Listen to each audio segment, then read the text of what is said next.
right, ladies and gentlemen, welcome to this week's new episode of Primetime Gaming with Mr. BoomStick and Friends. And it's only the third day of the year, and Xbox is already hitting switches. And if you know, right? So here we go, folks. Today, I had a whole other show planned. We're going to talk about 2024 because the more we creep into this new year, the more that we start hearing people like Tim Dog out there barking as he does, one of the best in the community. And of course, some of our own personal connections are starting to hear things. Some things we can talk about, some things we can't. I can tell you that everybody on this panel is incredibly hyped for 2024, and so should the millions of Xbox fans, because 2024 has the potential to levy one of the best first-party lineups in the platform's history. And that is only a pinch of what we know. Obviously, you know Towerborn is releasing this year. You know that Avowed is scheduled for 2024. Hellblade 2 scheduled for 2024. We have the Oblivion remake that's supposed to make its way, and we found out through leaks that that is actually happening. There is also in the potential pipeline South of Midnight. You also potentially have Clockwork Revolution. You also have the Gears collection floating around. There is a lot going on. Hold on just a second. My screen changed. So we'll get OBM back here right now. There he is. Okay, so OBM, welcome back. Listen, folks, we're going to open up the show tonight with the information that has been put out there by many people, including Idle Sloth, obviously one of the great leaders in the community, someone that is a constant gentleman and a consistent, I don't want to say he's a leaker. He's a consistent community member that puts out the information for us to digest on a regular basis, and he has landed a grand slam once again. And obviously, this all started, and we got to give credit where credit is due, is the Spanish YouTuber all the way from Madrid, Spain, known as Ecstasies. Folks, he broke this story. As a matter of fact, tomorrow with C Money, he'll be joining us at 12 p.m. Eastern to break the leak down, as well, hopefully he's got another leak or two that he can drop while it's hot. But let's welcome in the panel before we get into it. And we're going to start first with one consistent gentleman. He's rather new to the community. He has exploded on the scene yesterday. Another phenomenal show, episode 8 of the Longhouse podcast. Black Viking, my brother, welcome back, man. Great Thanks. show. Glad that your mate is okay. A little scary over there. A little scary. You clipped him today, and it didn't look good. Oh my god, that y'all have to check that out. I think it's at like the 57-minute mark on the last episode, episode 8. Man, that was you know what? Like, I didn't hear no gunshots, no people in the house or whatever, so I knew he was fine. I thought he saw a spider or something, but or a possum broke into his house. But I couldn't. The chat was going crazy, and I couldn't contain my laughter, man. It was so damn funny. But yeah, man, thank you for having me on here. I think it's my first time on here with OBM. What's up, man? And then again, Hargeet and K Asante. What's up, brothers? How's it going? Yeah, good to be here, man. A lot of exciting news for Xbox, baby. Yeah. It's I tell you, it's unbelievable. You know, they walked out of 2023 kind of like Randy Savage did with when he was being carried out with the crown and the scepter. That was, I'm old, folks, so I'm talking Randy Savage. Some people in the chat are like, who the hell is Randy Savage? Who is that? If you know, to a Slim Jim. You know, that's right. But snap it to a Slim Jim indeed. But they went out champions of 2023. Now, again, depending on who you ask, console sales apparently are all that matter. And you know what? Good on you for selling consoles, because that's about all they're going to sell. And I'm saying that is still, you know, that eventually hits a brick wall, because you got to have games. And, well, we were told for years Xbox doesn't have any games. I don't know about if that's true anymore, but listen, Ooh. before we get into it, the Longhouse podcast, folks, the Longhouse Gaming Podcast specifically, is currently sitting at 573 subscribers. Well, obviously, we're in a new year, and in a new year, you have to have new goals set for yourselves. That's right. Of course, like I have done for so many others, and it's our pleasure and privilege and honor to help everyone that we can. I'm gonna throw his uh um link in there so you can subscribe, folks. I'm here to tell you he's new on the scene. He's already at episode 8. He's gathering a following. People are tuning in every week, and the podcast crew is dope AF. So I'm gonna do that while we introduce the rest of the people. But go ahead, go and throw my man over here a sub. Let's try to get him to 1K early and often. And once again, brother, thank you so much for being here and a part of today's show. Thanks, man. That's beautiful. Yeah, my brother. Well, welcome back. Your first podcast of the year, and well, here you are. And it just so happens we have breaking news. The leak of the show has happened. We have it confirmed pretty much that that's going to happen. I'm very surprised we didn't get a message from Microsoft. Maybe that happens tomorrow. Well, you know what? Welcome. How was your new year? Yeah, man. Well, first of all, Boom, thank you for the invite. Happy New Year's to you and everybody. I see you still got your tree up like me. I still got to get mine taken down. That's always... We're doing that this weekend, yeah. I'm still. Do you really need to take it down? I wonder if you just leave it up. Does anybody really care? Well, my I don't think anyone really. You know what? To be honest with you, when it's gone, my wife and I are a bit depressed for a bit because at night when we're watching our K dramas, it's dark. It's so nice, right? It's nice. It's bright. One of the best trees Mrs. Boom designed so far. and my daughter was mentioning, she's like, the cat's gonna be really depressed when you take that tree down, so maybe we should just leave it up for the cat. But yeah, man, it's great to be here.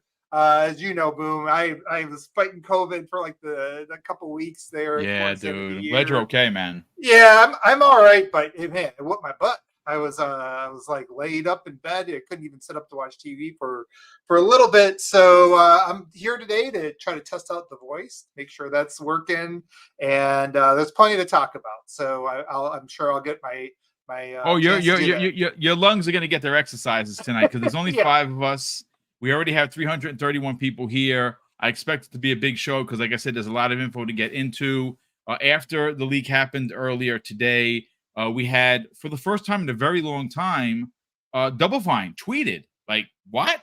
Okay, so coincidence? I think not, because we have another tweet from our good friend, Tim Dog, who kind of put it out there of what we can expect. We're going to get to that in a hot second. Que Asante, what's going on, brother? How you feeling? Man, I'm doing good. It's been a crazy busy work day. Crazy busy Christmas vacation holiday season. I'm happy to be back to doing this with great brothers, great friends, and obviously the awesome chat already getting into it. And yeah, it looks like we have a lot to talk about already at the top of the year. I'm looking forward to hearing some PlayStation news because it's starting to be already one-sided. So there you go. Well, I'm going to tell you, you're going to have to wait because according to Hargeet's picture in the background, there are 2 platforms that are celebrating, and that would be the Switch and the Xbox, but that doesn't seem to be the case for Sony because they opened up 2024 with a ticket or a bill from the France government which equated to 14 million euros for anti-consumer behavior. And, we have heard from Hargeet that when one finds you, usually people start to line up. So I hope they have deep pockets over at SIE. I don't know, man. Maybe that third-party trophy that King David's been talking about, they may be getting it. I don't know. Hargeet, how you feeling, brother? Happy New Year. Yeah, good. Happy New Year. Happy New Year. This is supposed to be an image of Happy New Year for both Xbox and Nintendo. This year is going to be pretty good for both of them. We'll see what PlayStation does. They kind of need to come out and do something because we already know, and it's kind of, I think it's now confirmed, somewhere in the March-ish timeframe, we're going to get the announce of the new Nintendo. Right. And somewhere in the fall is the release, right? So there's going to be an all-year thing going on with Nintendo, excitement building up, new game announcements going to the new Nintendo, right? And they're going to have their launch lineup, which I'm sure it'll be impressive. They're due a new Smash Brothers. They're due a new Mario Kart. They're due Metroid Prime 4.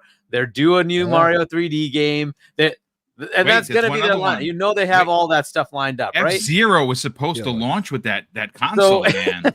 So they've got a whole bunch of stuff ready to roll. There was the leak of like a Bayonetta set going with like new Bayonetta and these old remasters and all that.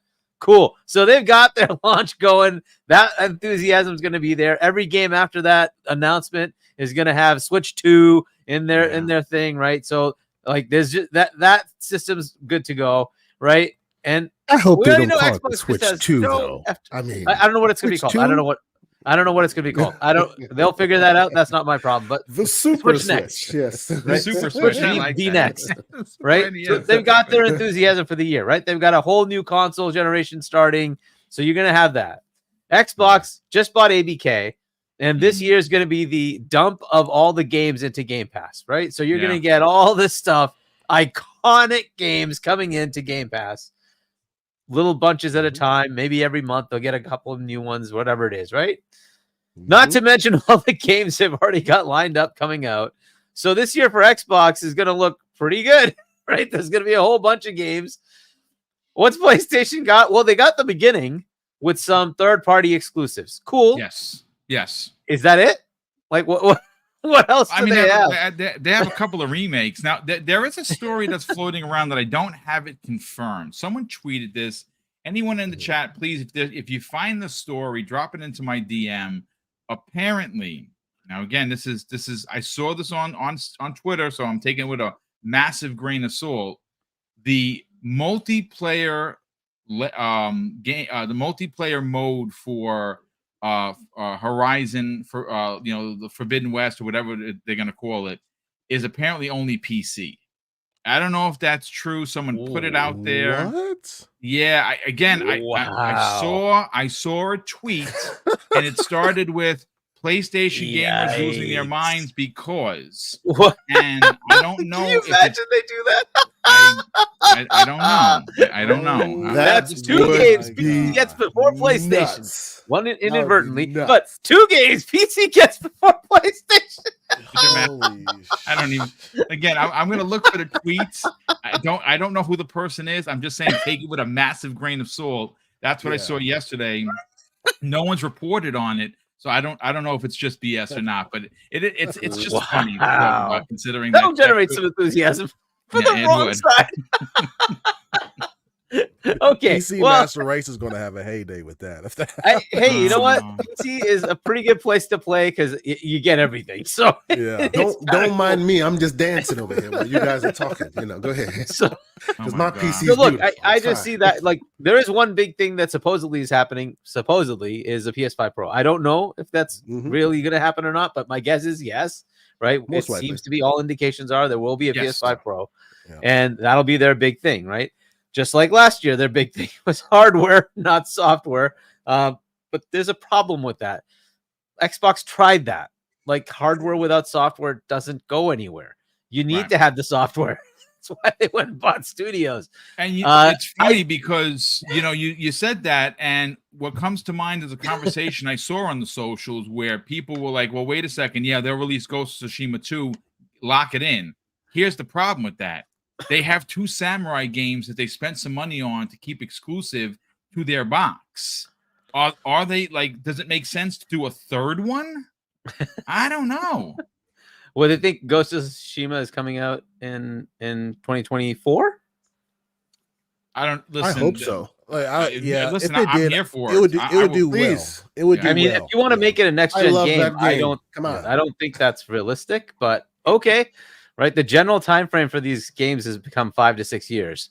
Yep. So that was 2020, right? That's when that game came out, and then they had that little expansion in 2021. I don't know. I don't think that's realistic. I think if they're going to make it next gen, I think you're looking at another year or two. I mean, Hargeet, but let's be honest though. How and really think about this with me. How next gen can you make that game really? It was the pinnacle.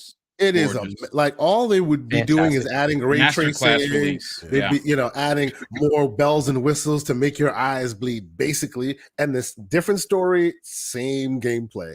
We would eat it up. Yeah, It I looks- would. it In a still second. looks it still looks great. Like even to Yeah. this Yeah. day, it does. It looks amazing.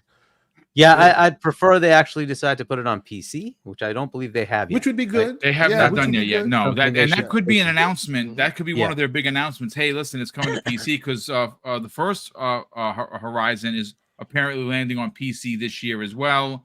Obviously, The second Horizon. The second. Is it the Right, the second first one? was already on First- PC. Oh, first yeah, one's okay. on So PC. yeah, so Forbidden then West it's is Forbidden coming West then. this Okay, spring, right? Yeah. Yeah. That'll be mean, pretty cool. But I know a lot look, of people we'll waiting see. for Like the that. enthusiasm gap is where I'm concerned. I think PlayStation needs to do something much akin to what Xbox did, where they kind of announce games that are coming out years from now. Because if they don't, it's going to keep dwindling, and the other platforms keep showing up with more and more stuff. Right. And eventually there will be this like, hey, I want to be where there's cool things going on. And nice that I have a PlayStation, but maybe I should pick up the new Nintendo, or maybe I should go get an Xbox. So this is just going to be something they have to contend with. I think we'll see, right? Hopefully they come out and really go crazy. They still have to go get a new CEO. That's the first big thing they have to do. Right? That's going to be one of their big challenges for the year. And once they figure that out, hopefully they can start coalescing on what they want to do. The Bobby problem K though coming in hot. yeah, the problem with that is like the new CEO isn't going to turn around in 10 minutes. No. Once they No, bring the it's just- person in, it's going to take them 6 months to a year to get their Well, they gotta get their acclimated feet under with the them. position. Yeah, of to course. get things rolling. This year could be a wash for them, and that's, well, it is what it is, right? So if they don't have anything, they don't have anything. It gives the other two a good chance to like take off, and we'll see how that goes. So I think this year is going to be very interesting for PlayStation. I think it's going to be kind of a dwindling year. Last year was, I mean, it was bad news after bad news, but they did get Spider-Man, which is good. They get Final Fantasy, that was good. Maybe a couple of other things here and there that were pretty cool, but most of it has been kind of abysmal. Like PSVR has been a fail. Hargeet, You know, it just about it is that what it about is. their leadership question. Yeah. I hear Phil Harrison still needs a job. Oh my God. He can go and ruin another company. Wasn't he already there? Didn't he already work at PlayStation? He was Xbox, PlayStation, and then Well, that was Was before he he in- earned Stadia? before he earned the Is that where he went? moniker the Grim Yeah, he went to Reaper of Stadia. He went to gaming. Stadia. Yeah. That died. And then yeah. Look, You know. yeah, that's their problem. You know, there's others out there. You know, there's certainly a CEO that just lost their job last week. So good old Bobby K. Anyway, coming in hot. and maybe that's what they need, a little kick in the ass. And I don't know. But listen, I'm going to tell you this, folks. Get ready for the next 2 hours. We're going to have a lot to get into. So you know what? Obviously, I'm a man that brings it when we need to talk about facts. I have the facts in front of me, folks. So I want to start off with Ecstasy's original tweet, and I'm going to read verbatim of what he put out there. And he wrote, "Breaking: Xbox is setting the stage for a new developer direct event following in the footsteps of the successful start of 2023. At this upcoming event, expect fascinating presentations with news about the titles already announced, giving players a look behind the curtain, some of the most anticipated projects, Hellblade, Towerborn, etc." But this is where it gets interesting, folks. He goes on to say this, "But here comes the main dish. I am told that during this event, we could witness a new shadow drop, in parentheses, or surprise release, with the game being available at the same time of the event or even several weeks later. It may not be exactly the same as Hi-Fi Rush's case, but we would have something very similar from a game with a close release date." Now, of course, I want to bring up Idle Sloth, who tweeted about this, and this is where I first heard the story. And this is what Idle Sloth had to say, folks. And he goes and says, "Rumor, according to Ecstasies, he's been told that we can see a new shadow drop or surprise release, with the game being available the same day as the event or a few weeks later. He has speculated that the game that they're talking about is Double Fine's Klin, and it's Kiln, which was trademarked by Microsoft last year and development was paused on it on the prototype to release Psychonauts 2. They released it and they went right back to work. Now, what's interesting, okay, is I have a couple of factoids here.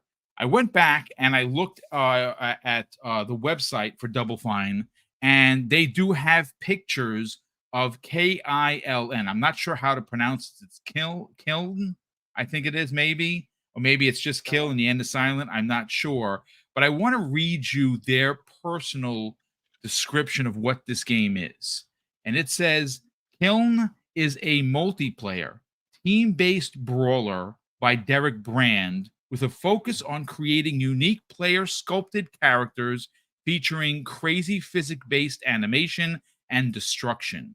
In Kiln, you play as a mountain spirit, supernatural beings forever at war on the summit. You'll use an ancient pottery wheel to create warrior golems called vessels, inhabiting them and enabling them you to interact with the physical realm to do battle. Created during the match, extremely diverse character shapes and sizes are possible, each exhibiting unique attributes and controls that leverage the possibilities in procedural animation. So it sounds like clay animation. And of course, it's Double Fine. And I'm sure this game is going to rock. And it's multiplayer, which is bonkers. So Kiln just boom is I think is the thing that makes clay pots, right? That's I think what a kiln is, right? So oh yeah, but that's what it is. Yeah. So, Okay. Yeah. Kiln, yes. Yeah, Kiln. Okay. So here's where it gets a bit interesting, folks. Now, I follow Tim Schafer. I love that. It's one of my favorite developers in gaming. I got a chance in 2019 to see him in person. I got a chance to sit in the audience and see him come up on stage when they announced they purchased and acquired his studio, Double Fine Games, or Double Fine Gaming, which was amazing during my trip to E3. Now, normally, you don't get Double Fine to tweet a lot, right? Like I follow them and I have them on alerts. I very rarely see them tweet. Well, a couple of hours after this news broke, suspiciously enough, Black Viking, they go on to say this: it's a new year. I've been in meetings. I've got a COVID shot. I'm drinking tons of water, and Double Fine, with a question mark, is making games. There are cool things in store that we'll share when we're ready. Between that and the plans of our 25th anniversary shenanigans, there's tons of fun on the way. And what's interesting, and of course, I'm not a coincidence kind of a guy, Tim Dog. Well, everyone knows who Tim Dog is. He's out there doing his thing, handshaking, kissing babies, putting down PlayStation, raising up Xbox. That's just what he does. Well, he wrote this. Double Fine's game Kiln has been cooking for a good while, and I was told by an extremely good source it would be at the Xbox presentation in June of last year. Much like South of Midnight in 2022, it could have been cut and indeed something we see at a Dev Direct shadow drop, or not. This is a benefit of 35 plus studios with a clear direction. Too many games. I mean, Black Viking, there is excitement brewing on Xbox Nation, and here we are talking about it. It's only the 3rd of January, and we're already talking about the 25th is going to levy a massive direct that is going to be led by Hellblade 2. Supposedly, we're going to get some Avowed information. We're going to get some Towerborn information, and we're going to get the RTS game that they were talking about, Aria, History Untold. History Untold. And again, now that's not my game. It's not a game that I'm going to play, but I know a lot of people are digging that game. This is the way you start the year, man. Let's talk about it. So this is the great thing about Xbox, man. I think their strategy is make whatever you want, just make it good.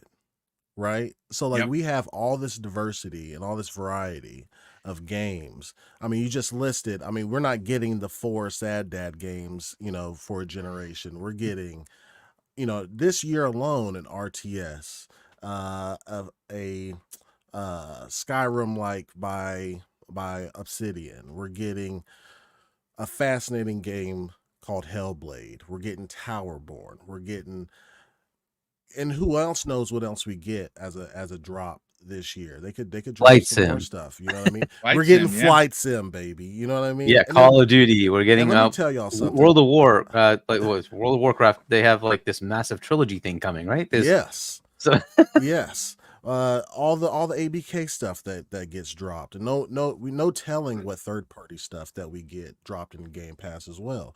I know that you said, Boom, that Aria is probably not your game, right? But for all my, because this is going, I don't think it'll see console. I think it's just go drop straight to, for everything I'm PC seeing, and then eventually get a it'll be I mean, that's what they did with the last couple eventually, of RTS right. games. Yeah. Mhm. But if any of you guys have ever played, Civilization is one of my favorite IPs ever.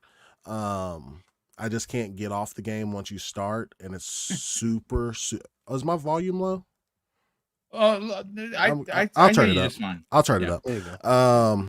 So it's going to be and I've saw some of the behind the scenes with their developer videos that they put out for Aria Story Untold. It's not, I don't think it's going to be a Civ killer, but it's going to be a very close match. It's going to be very good the way that they incorporate the fights between your soldiers or whatnot. It's real time, so it's not like point and click for each unit. It's going to be like, it's going to look like Age of Empires almost whenever your soldiers go to battle with other nations. It's going to be a good game, and I think it's going to do very well on PC. But that's what we eating good over here. A well-balanced diet of all these games. And that is what is so dope about all this, right? Game Pass allows you to shadow drop something like a Hi-Fi Rush, and it builds excitement just for it being shadow dropped. Indeed. Right? Yep. And you go and test it out, because it might have been a game you probably would have never picked up if it was marketed for 6 months to a year, right? But you find out a shadow drop that builds excitement. Let me go try it out. And you find out you have a killer ass game, right? Same thing could be told with Kiln, right? Or I was thinking that South of Midnight would have been a shadow drop, but now all this information about Kiln has came out. Like, it builds excitement. Like, this looks like a funky, weird game. Let me go try it out. And you might have some magic on your hands, right? So I'm super excited for what they're doing and what their strategy is, opposed to going for what they think the player base probably wants. Give them what they need, you know what I mean? Which is fun, exciting, new, innovative stuff.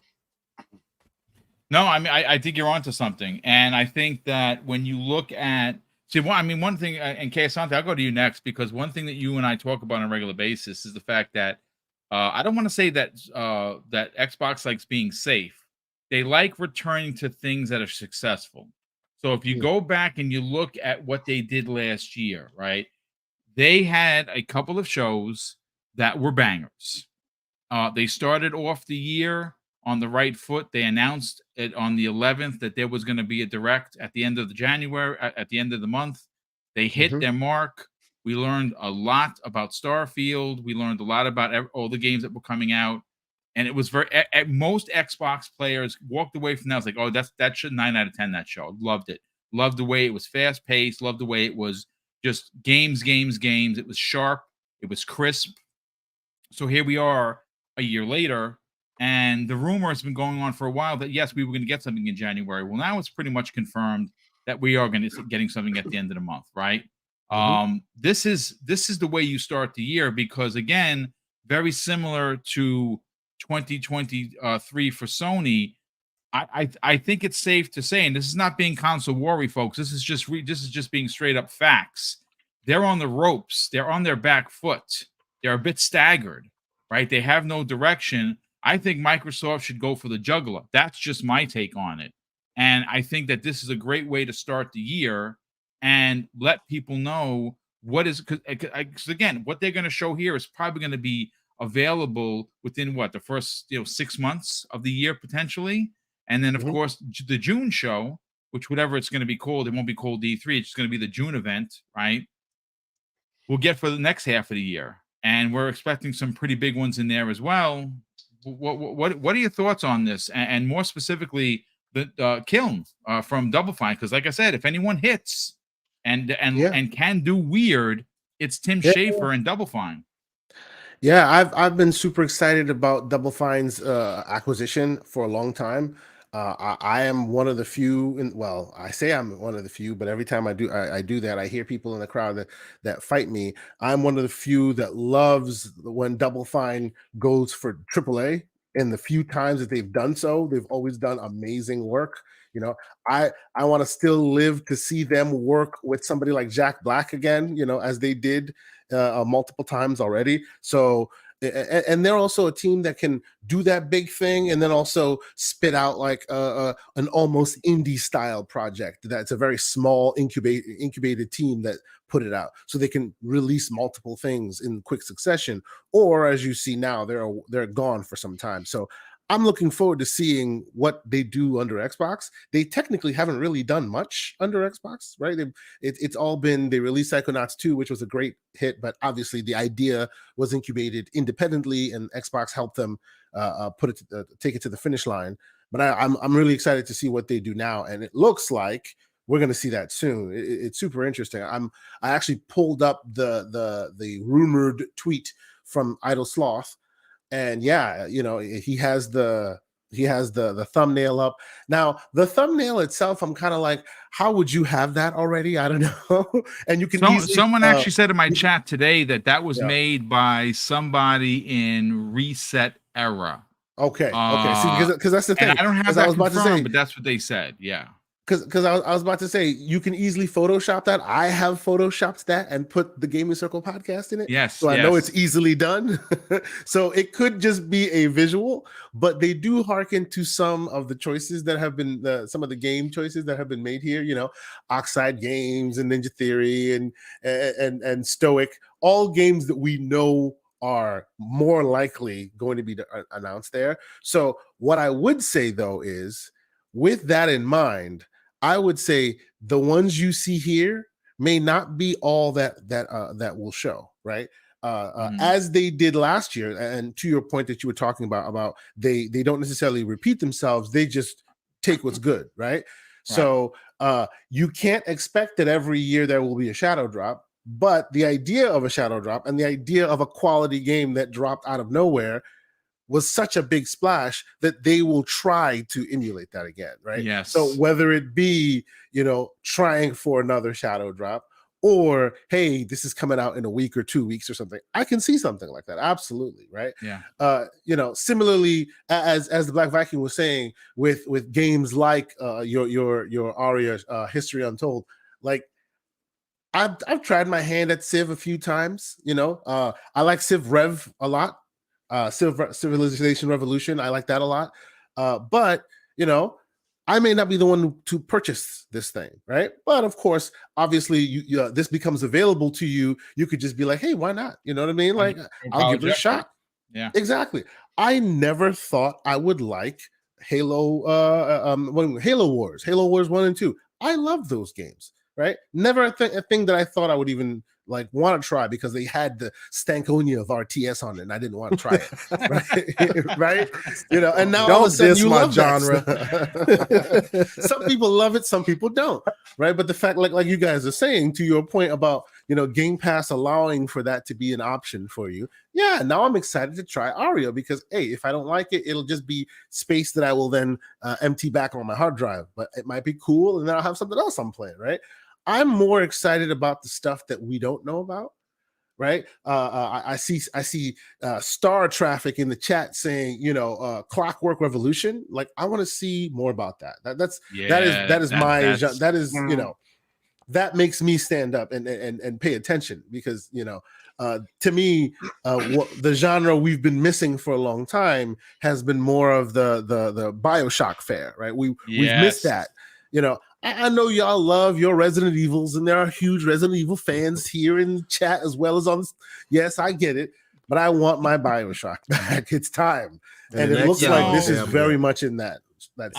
What I think we're starting to witness before I bring Hargeet in on the conversation is these studios that existed for years that robbed Peter to pay Paul in game design, and somehow through sheer tenacity brought games to us that are considered legendary or cult classics, right?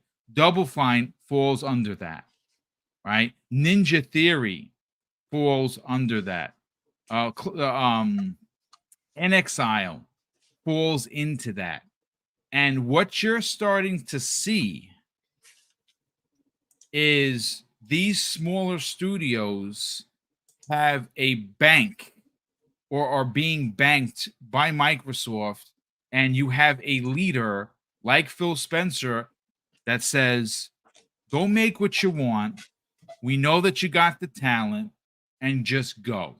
And when it's ready, you're going to let us know, and then we're going to show it off. And I think that Tim Dog statement about this is what happens when you have 35 studios, he's being a bit coy because they don't have 34. They have 34 named studios. And some of those studios, like Infinity Ward and Treyarch, have multiple teams, multiple studios within the banner of Infinity Ward. And again, I've heard people compare like Obsidian. Obsidian said they want to put out a game a year. They're apparently working on 4 different things. They are been considered the Insomniac games of Xbox, right? We know that they're working on Avowed. We know that they're working on the Outer Worlds 2. There's rumors that right from the CEO's mouth, yeah, we want another shot, another crack at Fallout. We want to do New Vegas too. You know, let them cook, and this is what you're going to get. Anything you want to add, Kay? Nah, man. I think you said it right, nailed it right on the head. At this point, 2024 is where it'll start, right? That's what we're seeing now, right? We're all critical. We've all been critical. We've all also been quite patient, right? And now it looks like finally we can expect what we've been looking for all this time. As Hargeet's sign is pointing out, both teams have a lot going on, right? And it can't look. It doesn't have to be a boot on the neck type situation, right?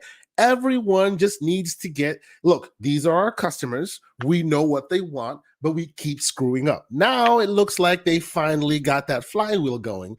You know, the more we do, the happier they'll be, the more of them there'll be. It's that simple. They can be solar focused in that execution alone and let whatever PlayStation does happen around them, right? Because hey, they also need PlayStation's efforts in Game Pass, as it's one of the best baseball games of the year every time it comes out. So there you go. True, and it was crazy. It sells more on Xbox than does PlayStation. So go figure. So there you go. You know what I mean? Yes. You know. I think it's the year. You know. I'll say this: you're a constant gentleman, and I appreciate it about you. But I don't want boot on neck. No, I want boot up ass. Is what I want. Wow. Okay? That's what I want. Okay. Now, what happened? What stays on that boot? I don't know. But I'm just saying, I want boot to ass. That's what I want. Listen, Hargeet Johnny, before I bring you in, let me catch on these super chats. RC Polygons drops an outstanding, folks, $10 super chat and says this: highly unlikely, but just think of it. At the end of the Developers Direct, we have the announcement that 2 new developers join Xbox, Eidos Montreal, and Eidos and Crystal Dynamics, and Tomb Raider, and all Tomb Raider games join Game Pass. I mean, I really want them to join Xbox Game Studios for a multitude of reasons. That would have to, I think, go through regulatory approval. If they did that, it's going to be more than 100 million. I don't think you start, honestly, folks, unless it could be done under the threshold of Yeah, that's regulatory the problem. eyes. What's the Nothing is- threshold again? 100 million. 100 million. 100 million. How about it's 99 million with a 15-year Game Pass deal? I mean, it could be. I mean, I like those kind of things. You have to, like, some regulators might say you're playing games. Pun Yeah. intended. And I they think may they not would just like go that. through the regulatory process. Honestly. Yeah, Probably so- they'll For just go through it. Yes, Those I two know. deals will go through. Like I don't. Yeah, think, that's a small one. they'll And get in this reviewed case, and everything. they need it, right? Like, Well, Embracer's in been trouble, right? Like big time Embracer trouble. is in trouble, and again, what do? You put all these people out of work because you wanna stand on a soapbox? Like It'd be a really hard case for Jim Ryan in his last days at Sony to come out and say, we can't survive without can't. hideouts and Crystal Dynamics. We So I can't think let them keep making Xbox games. yeah, I know, letting them get away with this. ridiculous. But, yeah, no, I think any really. We won't get into that because I know this wasn't the topic, but that was a unique situation. If that got pushed through almost everything else, they'll just go through the process because it's going to Yeah, go through. that's true. And again, those are two small studios. They're tough but fair. Remember? Yeah. Yeah, they're tough but fair, according to the president. Yeah. Sure. Sir Yes. drops an outstanding $2 super chat and says Sony might remaster the Leadership reboot time. Oh my goodness. And our good friend, the legendary Yobi, drops an outstanding $2 super chat and simply says hashtag peace, love, and life to all in 2024. Let's go. Love you, brother. Thank you so much for being here as always. P1553D. Oh, he's pissed. That's Yeah, what it is, I yes. was just read it out because it goes over my mohawk. Sorry. So pissed in the chat says drops a $5 super chat. Brother, thank you for the generosity. He says Chaos Lounge. Yeah. Did a video on the Horizon MMO as it's being called. Says it's for PC and mobile. No mention of PlayStation 5. Yes, that's what it was. Yes, that's exactly what it was. It was not It was not PS5. It was PC and mobile. I mean, it's a good So- move. They do need mobile, but wow, PC, no PS5. Close your mouth, Viking. Close your mouth. So, I mean, that's yes. that's giving me ammo. Yeah. So okay. So first of all, Piss, thank you so much for that, brother. I definitely I forgot because obviously I'm old. Sorry. And yeah, Chaos Lounge did the video. I have to check out that video because that's crazy if that's true. JD Gamer, not to be outdone as he did in 2023, he drops a $2 super chat and he says this: pathetic port begging ponies got no games. Hashtag no PS6. King would there was love you, brother. an article from Trusted Reviews saying the reason Xbox should go third party. Yes, I saw that. I actually went ham on that. That was the most ridiculous article I've ever seen. Yeah. They Me need and you both, brother. tenfold subscribers. I'm like, dude, they would make more money than anybody in gaming on their subscription service if that were the case. That's ludicrous. Oh, these guys You know know where what the they're talking about. oxymoron is here? It's called Trusted Reviews. Yeah, Put that in your yeah. pipe. Trusted Smoke it. reviews, unbiased reviews. That's their tag, right? Unbiased, Uh-huh. unbiased. Right. Yeah. Where's that Xbox Uh, One? Oh, yeah, sure. Dan Otaku drops a very generous $5 super chat and says, "What's this? Double Fine can successfully make a multiplayer game, but not a little old indie studio's Naughty Dog or Insomniac." I mean, Dan Otaku's not wrong there. I Too mean, soon. So Again, messy. boot up ass. That's what I'm talking about. Highlander 001 drops a wow, this is crazy. He has gifted folks another 5 double barrel gaming memberships. Brother, that is crazy generous. He did that today on the 12 o'clock show, and here he is again. Dude, that is great. dope. And you know what his excuse was for being so generous to me? His wife won't let him buy a tank. So there's that. So JD Gamer, oh man, he drops an additional $5 super chat, and he just wants you to know that there are pathetic port begging ponies got no games. And he says Avowed. Well, they don't have Avowed. They don't have South of Midnight. No Hellblade 2. No Clockwork Revolution. No Fable. No new IPs for PlayStation. I appreciate you, brother. Thank you for driving that point home. We love you. I'm going to stop right there because I want to bring in Hargeet. Hargeet, this is wonderful news. And again, folks, it's not official. Xbox hasn't come out and said, here's the show, but it's out there in the ether, right? Like it all started with Ecstasies. And like I said, you probably don't, maybe you don't know who he is. I had him on my show once before. He's a constant gentleman. The guy is connected. We talk in the background all the time. He's from Madrid, Spain, and he's going to be joining us tomorrow at noon. C Money and myself on X Vlog Live, the new episode of that. Tune in. You can find out who he is. Like I said, he's connected. This all started with him. You're not the first person to say he's connected. You're not the first person to say that about him to me today. Well, it's very interesting you say that. Yeah, So I mean, continue, again, please. I talking with him. I mean, you don't. I mean, you don't have to take my word for it. This is a big leak, but I got to tell you, we expected it, Hargeet. That doesn't diminish how important this is for Xbox to keep the train rolling. Right. Yeah. This is the way you start the year. Think about this, folks, and this is again just for complete context, Hargeet. January 1st, people are like hungover. People are barely starting the day. They're getting up at noon, 1 o'clock in the afternoon because they drank all night. That's fine. I mean, I went crazy and had a Dr. Pepper. Look out, right? Okay, there you go. But Jason Ronald, who holds a very hefty position within Xbox, the hierarchy, he's the hardware guy. Like that dude is like legit, and he starts out the year with hashtag Xbox in 2024 LFG. I don't know about you folks, and I'm not going to curse here. Let's effing go. That's how you start the year. That was just day 1 of 2024.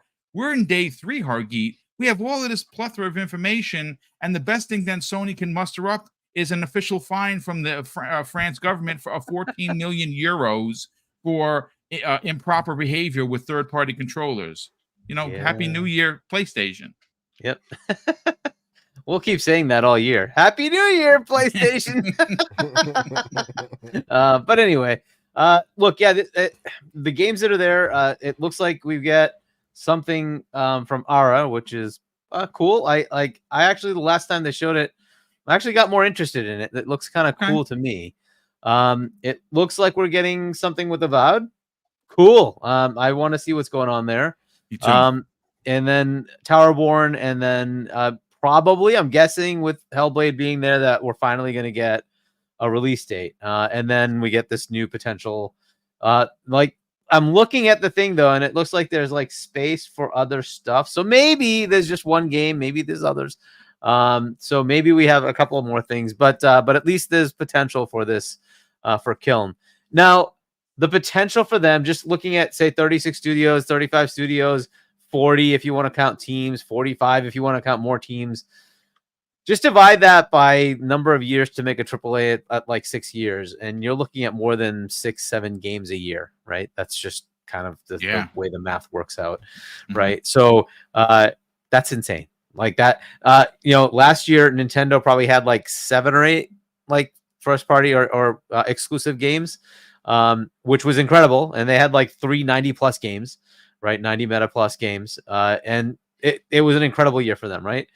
And Xbox is going to keep up with them. Nintendo has just lived on its own because they don't need anybody else. They just keep putting out so many games every year, and many of them tend to be very highly rated. Some of them not so much, but doesn't matter. It averages out. They get some very good acclaimed games, and they sell 10, 20 million copies each. And then you have some games that, even with lower ratings, still sell pretty well, but they sustain themselves. Xbox is now in that position. They just can keep churning out games. Now, the Nintendo games only take a few years to make. We're talking full AAA games that Xbox can just churn out. And they're not done buying studios. They have more in the works, right? They're going to keep buying more stuff. The amount of games they're going to release is just going to be inundating. It's just the way it is, right? I was just looking at the games that I think are coming out this year, and I'm like, I don't have time to play them. Well, there's going to be other people making games too, And it's like, how do you find time to play all this stuff? It's crazy. But that's where we are, right? And like, this is going to be the thing that both of these platforms are going to keep doing. The question is, will PlayStation be able to keep up? And again, I keep saying this, there's an enthusiasm gap. There just is, right? When last year you had Zelda, Mario RPG, Pikmin, Advance Wars, Metroid Prime Remaster, on and on and on, right? These are pretty big name games. That's what they dropped. That's what Nintendo dropped last year. What did we get from PlayStation? We got Spider-Man. And of course, MLB The Show, which is on both Xbox and PlayStation.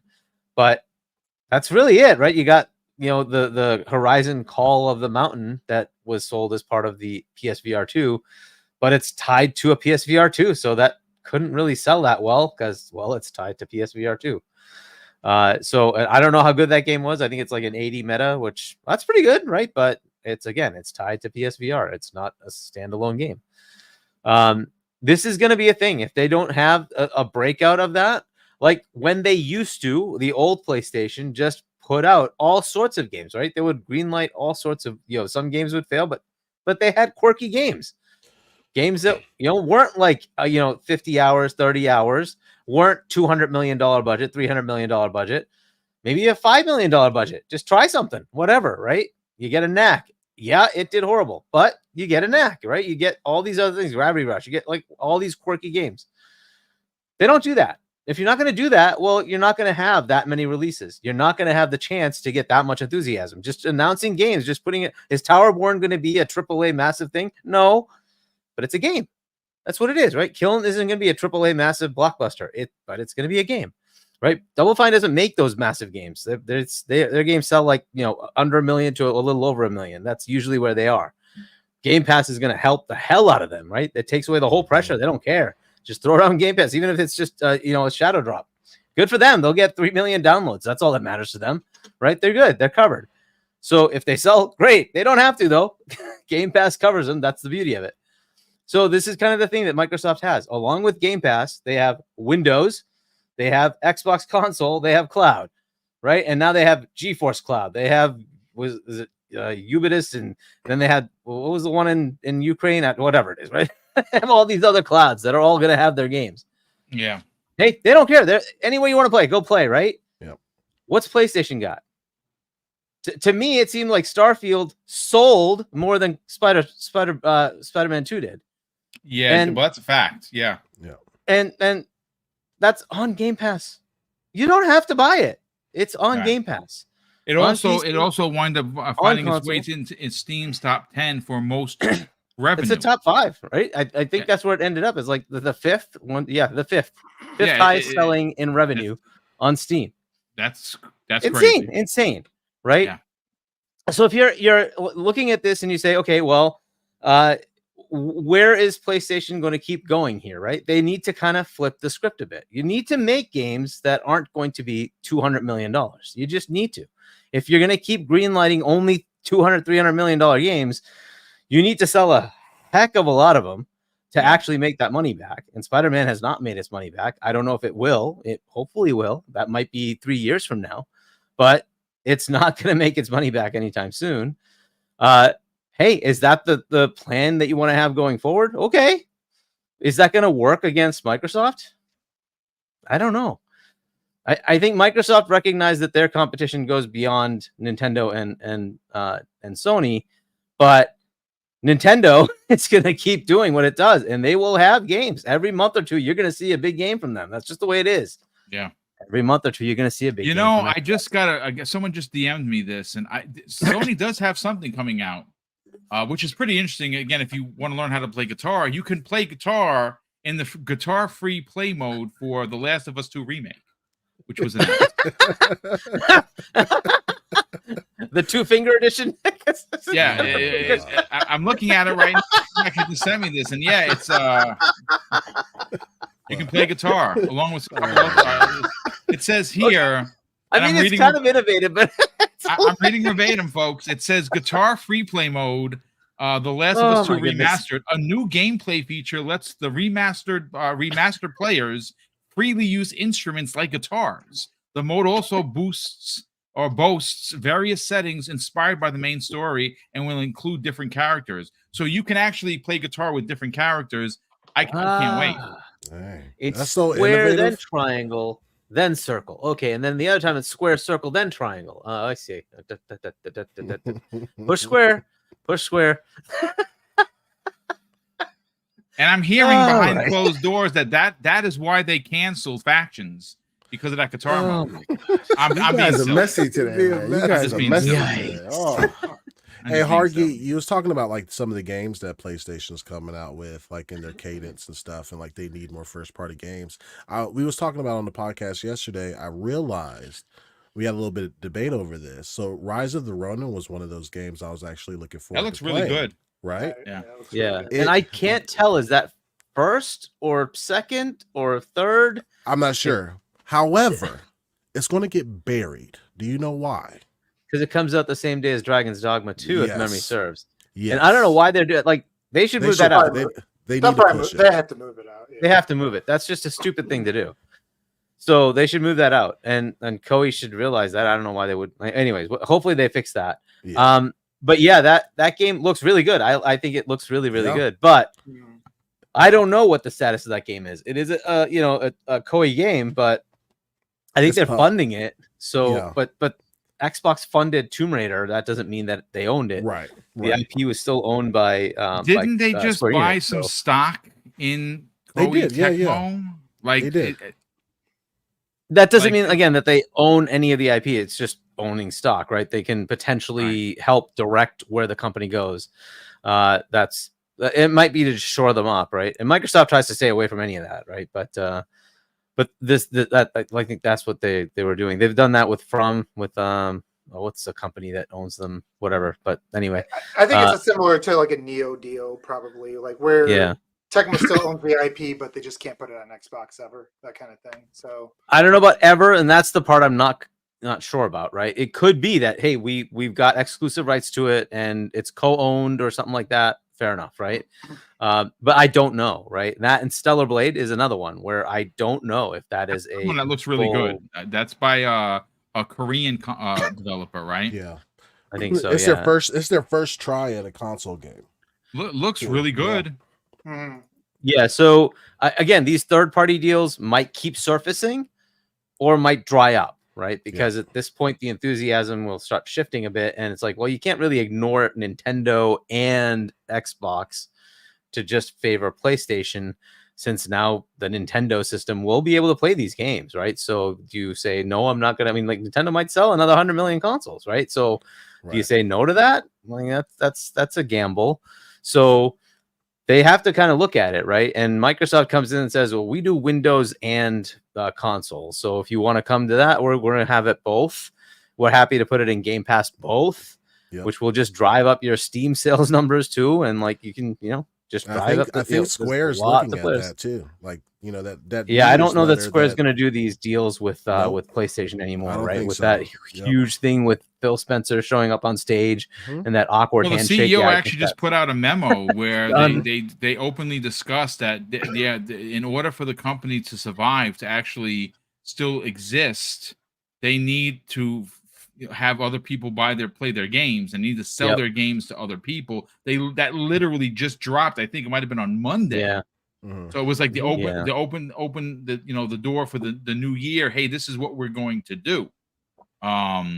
Look, I mean, no There's- shade here, but Jim Ryan said that PlayStation players aren't enough, and I would imagine that the new president, They aren't. the new president of Square saw exactly what happened to Final Fantasy 16 sales, and I'm sure it sold okay. But if that would have been available on multiple platforms, it would have sold a lot better. Even just PC, just put Yeah. it on PC, you would have sold an extra couple of million, right? Yeah. That would have been much better for them. But no, they locked it down. Again, I don't know how long those will lock down, but whatever it is, that they need to kind of become multi-plat again. This is going to be a problem if Sony just keeps banking on third parties to do this. It's not really going to work. They can use third parties to make their first party IP though. That is something they can keep doing. Mhm. And they're probably going to have to start doing that. The question is, how much money do they have to keep doing that, right? Because their profits are dwindling.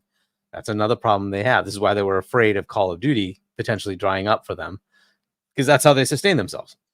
Because it's ridiculous to spend $200-300 million in every game unless it sells 20 million copies. You're not really going to get that money back, and that's a problem. So we'll see how this keeps folding out for them. They've got to fix their budget. They've got to fix their shift from gas back to normal, to have some live games, to have mobile games, right? They're gonna have to fix all that. We kept hearing from all the Pegasus Nation that they were gonna buy Take-Two or Ubisoft or I don't know, whatever else. All the Japanese publishers. Yeah, well, none of that's realistic. They're kind of struggling to keep their current studios afloat. We have Bungie in trouble. But hey, you know what? Let's look at the direct, and we get in January, we're getting here's some games coming to Xbox. But I was told there were no games. Xbox has no games. There's only one dated game or something like this. So, okay, well, I guess that's about to shift. We're gonna get some dates, some games coming, possibly a shadow drop, and hence starts the year just like last year with Xbox starting the enthusiasm. Right. And we know sometime in spring, probably March, April, we're getting that Nintendo show, and that's going to jumpstart their year. So where is PlayStation in all this? Are we going to get a showcase this year? Is the showcase going to be just as good as last year, as in pathetic? Or is it going to be something that people will actually like? And this is just the way it is. Like, it was a great showcase for us, right? For Xbox gamers, because it showcased a whole bunch of multiplats. That's awesome. But it didn't really tell you why you should be on PlayStation. So where is their next thing? And what, they have to come up with something, and hopefully they do. And I think Rise of the Ronin was one of the cool ones that was at that showcase, right? Again, it's Koei, and I'm like, I don't know how long this is going to be permanently on your system or not.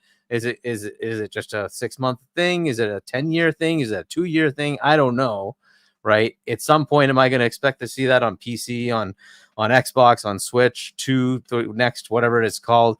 Right. I don't know. Right. So, like, that's the thing. And Stellar Blade, the same thing. Is that a permanent exclusive or not? Right. So, but that's all they have is like these third-party deals. Foam Stars. Yay.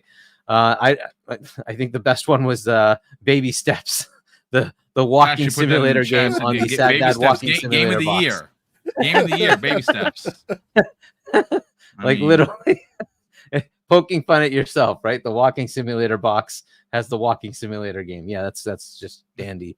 But hey, that's where they are, right? And I like the fact that we're starting again. This year's going to have a direct. We're going to have some dates for releases, right? Going into the next thing, either it's June or maybe somewhere in between we get something else, and then we'll see from there, right? And June going into the Keeley's show, into the Xbox showcase, and then the Game Awards. There might be others. We now have like the Blizzard BlizzCon, and we have what's the Bethesda one? QuakeCon? QuakeCon. Yeah, QuakeCon, right? So they own both of those, right? So many shows, man. It's crazy. They could start putting announcements out there. Right. So yeah, I mean, there's plenty of potential for them, and then they could have their own other showcases, right? They could have little things in between here and there, and that's kind of where they are. They have so much, right, that we have to be showcased, and then eventually they're gonna have like little dev diaries on each one when it's getting close to release, right, so that we can see more about it. So this is gonna be the way it is for Xbox. There's just so many games, right? Even if you just look at first party, but then they still have Towerborn is not first party. It's a first-party IP, but it's not first-party. Right. We have Contraband that's going to be coming. We have Project Dragon. I don't even know what it's called anymore, but whatever, right? But Ara is not first-party, and you can keep going, right? They have all these third-party deals. They still have to show us the Japanese games. So they supposedly have many Japanese games in development that are exclusive to Xbox, right? So we're still waiting to see those, and that's, again, not first-party. They have so much, right? So they have their 40-plus whatever dev teams, plus all the stuff they're doing with third parties. You're looking at upwards of 10 games a year. That's insane. And a lot of those are going to be AAA. Some of them are going to be smaller, but a lot of those are going to be AAA, right? And then you have all the indies that are coming in. Then you have all the Game Pass deals. We're getting Valhalla. We're getting RE2 in Game Pass. That's the beginning of January. What does the rest of January look like? I don't know, but we'll see, right? This is what happens, and so this keeps happening with their side. Now, this month's PS Plus looks pretty good, right? It actually is really good. Games. Yeah, right. And hopefully that'll continue for that side. Maybe it will, maybe it won't. But And this side, we just keep getting like, here's another 8 games thrown into Game Pass. Here's another 10 games thrown into Game Pass. Mind you, Some that's of them before damn dates. ABK stuff gets in there, and that's Oh supposed to my be happening goodness. relatively soon. Oh my goodness. Yeah. Right. And so it's just going to be like they keep dropping more in, and we don't know when they're going to go buy the next thing, because that'll be another bombshell. Right. There's going to be another bombshell, because Microsoft doesn't have to slow down. Microsoft doesn't have to worry about their profit levels because they got Microsoft Bank. Yeah. So they can just go buy whatever. To them, it's like I either lose money by keeping it in the bank, or I buy an asset of value that's going to keep its value. So to them, it's better. Let's just go buy something. So as long as they're done with this FTC baloney, that's going to be the big headache for them, right? They'll just go buy the next thing, right? So that's going to be the next bombshell. It's like, okay, here we just bought like 3 new studios, or we've acquired a publisher, whatever, right? And that'll be the next huge announcement. And when that happens, I don't know. But you know, that's the thing, right? The level of fun that you just get on this side is going to be more than you see on the other side. And we'll see if PlayStation goes and gets some mobile studio or something like that. They desperately need to. Yeah. They need to start expanding in mobile. They need to expand a bit more in PC, but they can hopefully train up their studios to release day and date or close to day and date on PC. But yeah, they desperately need to get somewhere on mobile. And you can try with small games, but Microsoft did that for a while, Solitaire and Sudoku, and that does not work. You need to go get a king, right? You don't spend that kind of money for nothing. This is why they did that. They want to get a big foothold in mobile. So they're going to have to do something on PlayStation side to get somebody significant and try to get a foothold in. And then also, once that recurring revenue comes in, add more, keep putting in more stuff to make it bigger and bigger. So, they have a restructuring issue they have to deal with, and don't take my word for it from the leaks. It's them saying it. They said that, right? So this is where they are. I love the fact that we're getting something in January, just like last year, and it's going to start the year off. I think there will be a shadow drop. I think they have enough studios to do a shadow drop every year. They really do have that many games. I'm with you, Kay, that they don't have to do it every time. But at some point, it's just going to become the expectation of Xbox that you're just going to have a shadow, because you have so much that you could do it. And I suspect that's why they may not do it multiple times out in a row, because then you build Just that to expectation. change I that always expectation, say, though, exactly, right? I always say that Microsoft is always training their consumer, and that might be training they may not want to set forth. Right? No, that listen, again, we're gonna know soon enough, but I want to bring in one bad mother. Brother, listen, first of all, you heard what everyone had to say, but we're interested to hear what you have to say about this. The direct pretty much locked in for the 25th. We have an idea what's going to be there. The big rumor from multiple places is that Double Fine's game that has been in development for quite some time, according to Tim Dog, it's cooking, right? It's been cooking for a while. It is going to be a multiplayer brawler. It is going to involve claymation. Again, it's very, I mean, when you say those things together and you say, oh yeah, that's Double Fine, that's just what they do. What are you expecting?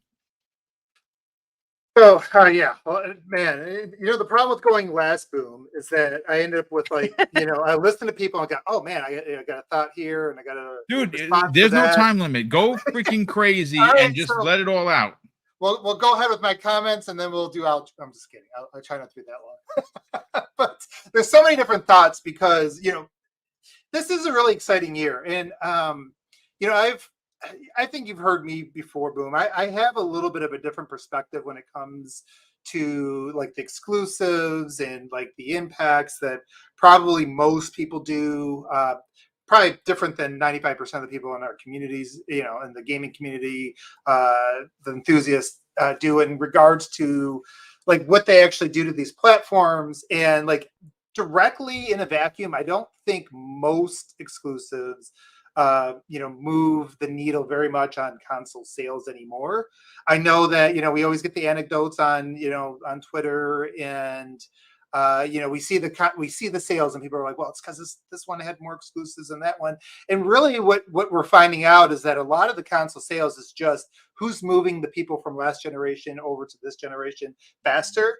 Obviously, some of Microsoft's have been going to PC, and they're fine with that, because if they get a Game Pass subscription, especially if they keep the Game Pass Ultimate subscription, they are basically as profitable as a home team gamer on a console.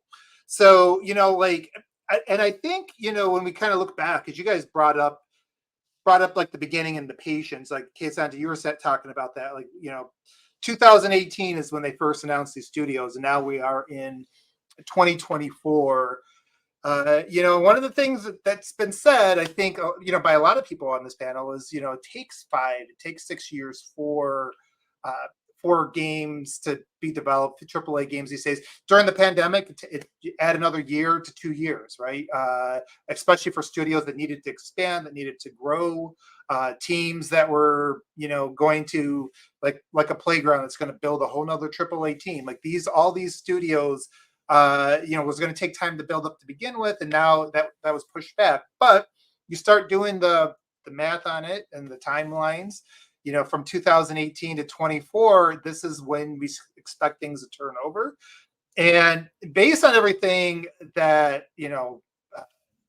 we're getting from the Microsoft camp, if people from, Microsoft Gaming, there's just like a different energy. And Yep. we've seen it before with like E3s, like, right? Like last E3, I think we mentioned, it's like, yeah, they definitely have a swagger going into this one. They really are excited about this one. And, and we found out there was for good reason, and people can debate on that, but overall it was a very successful show. Well, this time they're going in about the whole year. And and you start looking at the roadmaps, you start looking at all the studios that have been developing a while that are very good studios. And like what's it doing? There's a lot of studios, and you start going down the list. It's like, man, there's just, you guys alluded to that 35, 36 that are in name, and then you got all these teams out there. I look at like 2018 when they first started making their draft picks. I kind of compare what they were picking up in 2018 to like a sports team that drafts. Let's say you're a basketball team and you're going to draft players because you got this guy who's really tall and he's really athletic, but he's not a really good shooter right now. But we're like, man, if we could teach him how to shoot, he's going to be a superstar. And I think Microsoft in that early phase of studios was picking up a lot of those types of studios that had a lot of creative talent. They're some of the best writers, some of the best artists, some of the best game designers. They were getting those studios, and the thing is, I think initially with that, their thought process is like, all right, let's get all these creative people, and if we can give them the technology and the time, what could they do? Like, where is that? What is the next level that they could go to? And I think this is where we start to find that out in this year.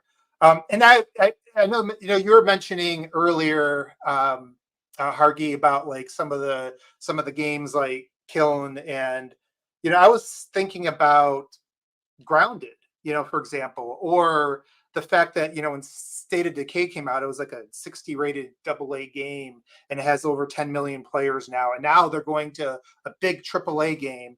When Sea of Thieves came out, and now Rare is a big studio gun, but I think a lot of people don't realize back when Sea of Thieves was being developed, that was under the Meyerson era. They had under 100 people developing that game. That was essentially a AA game by most standards in development. They released a game that was, had a lot of work to go really on it. But because of Game Pass, they were able to build an audience. And now you see it as this big mega thing where they've had, I don't know, like, what are we over 20 million yet? So, I mean, it's which IP? For Sea of Thieves. I think it's much higher than Over 20. 30. Over Yeah, 30. like it's crazy now, right? Like, and it's a massive thing, and they got a massive team there now. And then you go to Grounded. It was a thing started by just a handful of people, and they found an audience, and now they've just kept building and building on it. And that's what's kind of exciting about this this approach for Microsoft is I think we're going to start to see the fruitions and the benefits. And a lot of people are, that we're still kind of stuck in the 360 versus the PS3 era. Who has the best list of exclusives?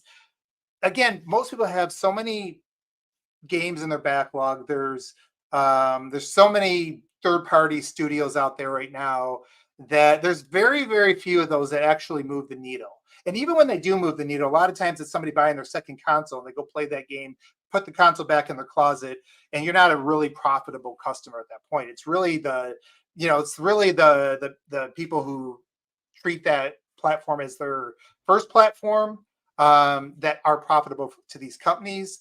And for Microsoft, what they have is that X factor. It is Game Pass. It is the fact that, if they get you to subscribe to Game Pass, you're as profitable as their home team. So even if you're a PlayStation customer, you decide to buy, an Xbox because now it has Hellblade and Starfield and Fable someday or whatever, whatever it is, like none of these things have to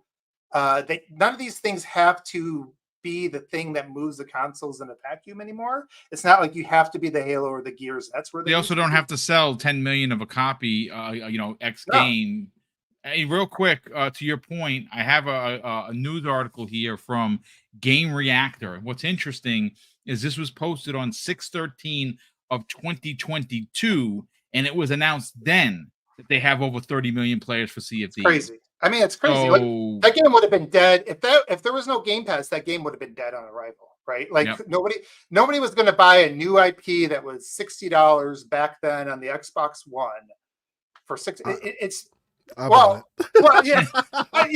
Okay, when I say nobody, in the minority of people that do, right? And that's fine, but that's the thing. The reason it got to 30 million is because it's in Game Pass. And then the enthusiasm came in, right? It's like, hey, this game's pretty good. Hey, why don't you play it with me? And then you just buy it, right? So, yeah. Well, and now it's it's the most successful IP they put out probably since Halo or Gears, right? It is. And it's because of the word of mouth that came from that. Like Phil Spencer said in an interview way back then that what their projections were for that game, even in sales, pure sales, because of Steam and everything else, Microsoft exceeded that. And part of that was because the people trying it on Game Pass fed that community, fed the energy, right? People were like, you got to try this thing out. Look at this is crazy. And, they're sharing it on on Twitch and things like that. And so that's the kind of opportunity. And that's what I'm really excited about, and this year, I feel like we're going to start to finally realize that whether the media gets it or not, it doesn't matter. They'll eventually will have to catch up at some point. I don't even think at this point that Microsoft is trying to sell the success of it too hard. And, I've heard from people that one of the reasons they don't put out the Game Pass numbers is you sell that success, people are going to want more money. And third parties are going to go, oh, well, maybe I need to be in this thing, like that turns out to be the issue with Family Plan, right? They have to work out the contract deals. Like, wait, you're going to give it to how many people? Right. Yeah. It's going to raise the cost. It's going to reduce the profitability. So I think they are kind of almost in this monopoly stage of the subscription and this type of paradigm that they've created for. And we're going to see now, because the thing is, like, the thing that's going to be really cool about this platform in the future isn't going to be that one big banger, those two big bangers that check all the boxes that have to play it safe, to kind of appeal, because we need to get 20 million people to buy this, or this is not going to, we're not going to be able to do this again, that kind of thing. They can now basically say, hey, you are part, like this is the sum is greater than the parts, right? Like it's like a sports thing again, where you have a guy who rebounds. Like I'm a Piston fan, my team sucks these days, but we had Ben Wallace. He couldn't shoot, right? He couldn't even hit a free throw, but he was super important. He played a role on that team, and I think now you can look at the portfolio like the same way. It's like these games, like something like Everwild comes out, it doesn't have to be for everybody. It doesn't have to hit 10 million people. It could be the game that your 12-year-old daughter can play, right? When you do have the family plan. And so you're going to start to see, I think, the fruition that started in 2018 with the diversity, the risk taking, the creativity and the content, trying different things in terms of like innovation in tech. Like when we saw hints of that from Kojima, like, they might leverage some stuff in the cloud. And, you're even hearing some hints of that with this Kiln, like we're going to do procedural animations and this is something that's been in, and they can experiment. And if they get a little bit of an audience, they can build on that. They can hire more people to that team, just like the Grounded team expanded, right? And go from there. So I think that you're going to start seeing that, and so this is exciting. I am excited to see Double Fine is as somebody, I'm very excited to see what they do with multiplayer. I know that I can already hear the narratives coming out because there was the bleeding edge thing, but I think that spent most of its development away from Microsoft, and really I think they've learned a lot since Grounded, since some of these other games, and I think seeing that and seeing a Double Fine, who I've been a fan of since I played Grim Fandango, back on the Way PC. back in the days. Yeah. Point and click. Like they brought something really creative and unique back then. They brought something very creative and original to the platforming with Psychonauts and Psychonauts 2.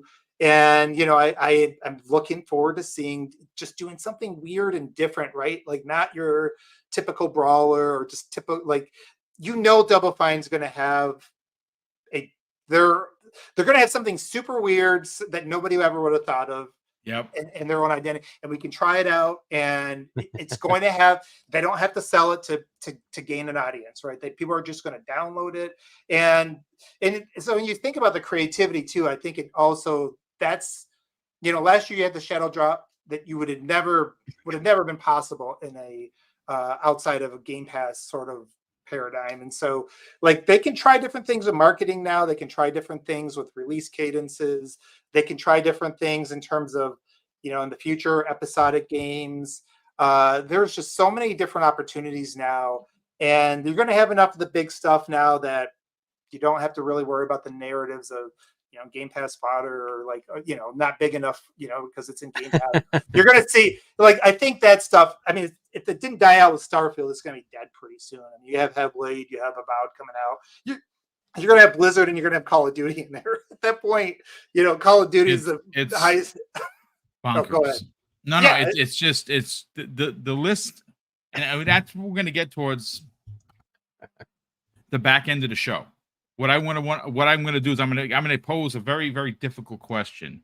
You get one pick that's your top pick that you want this year.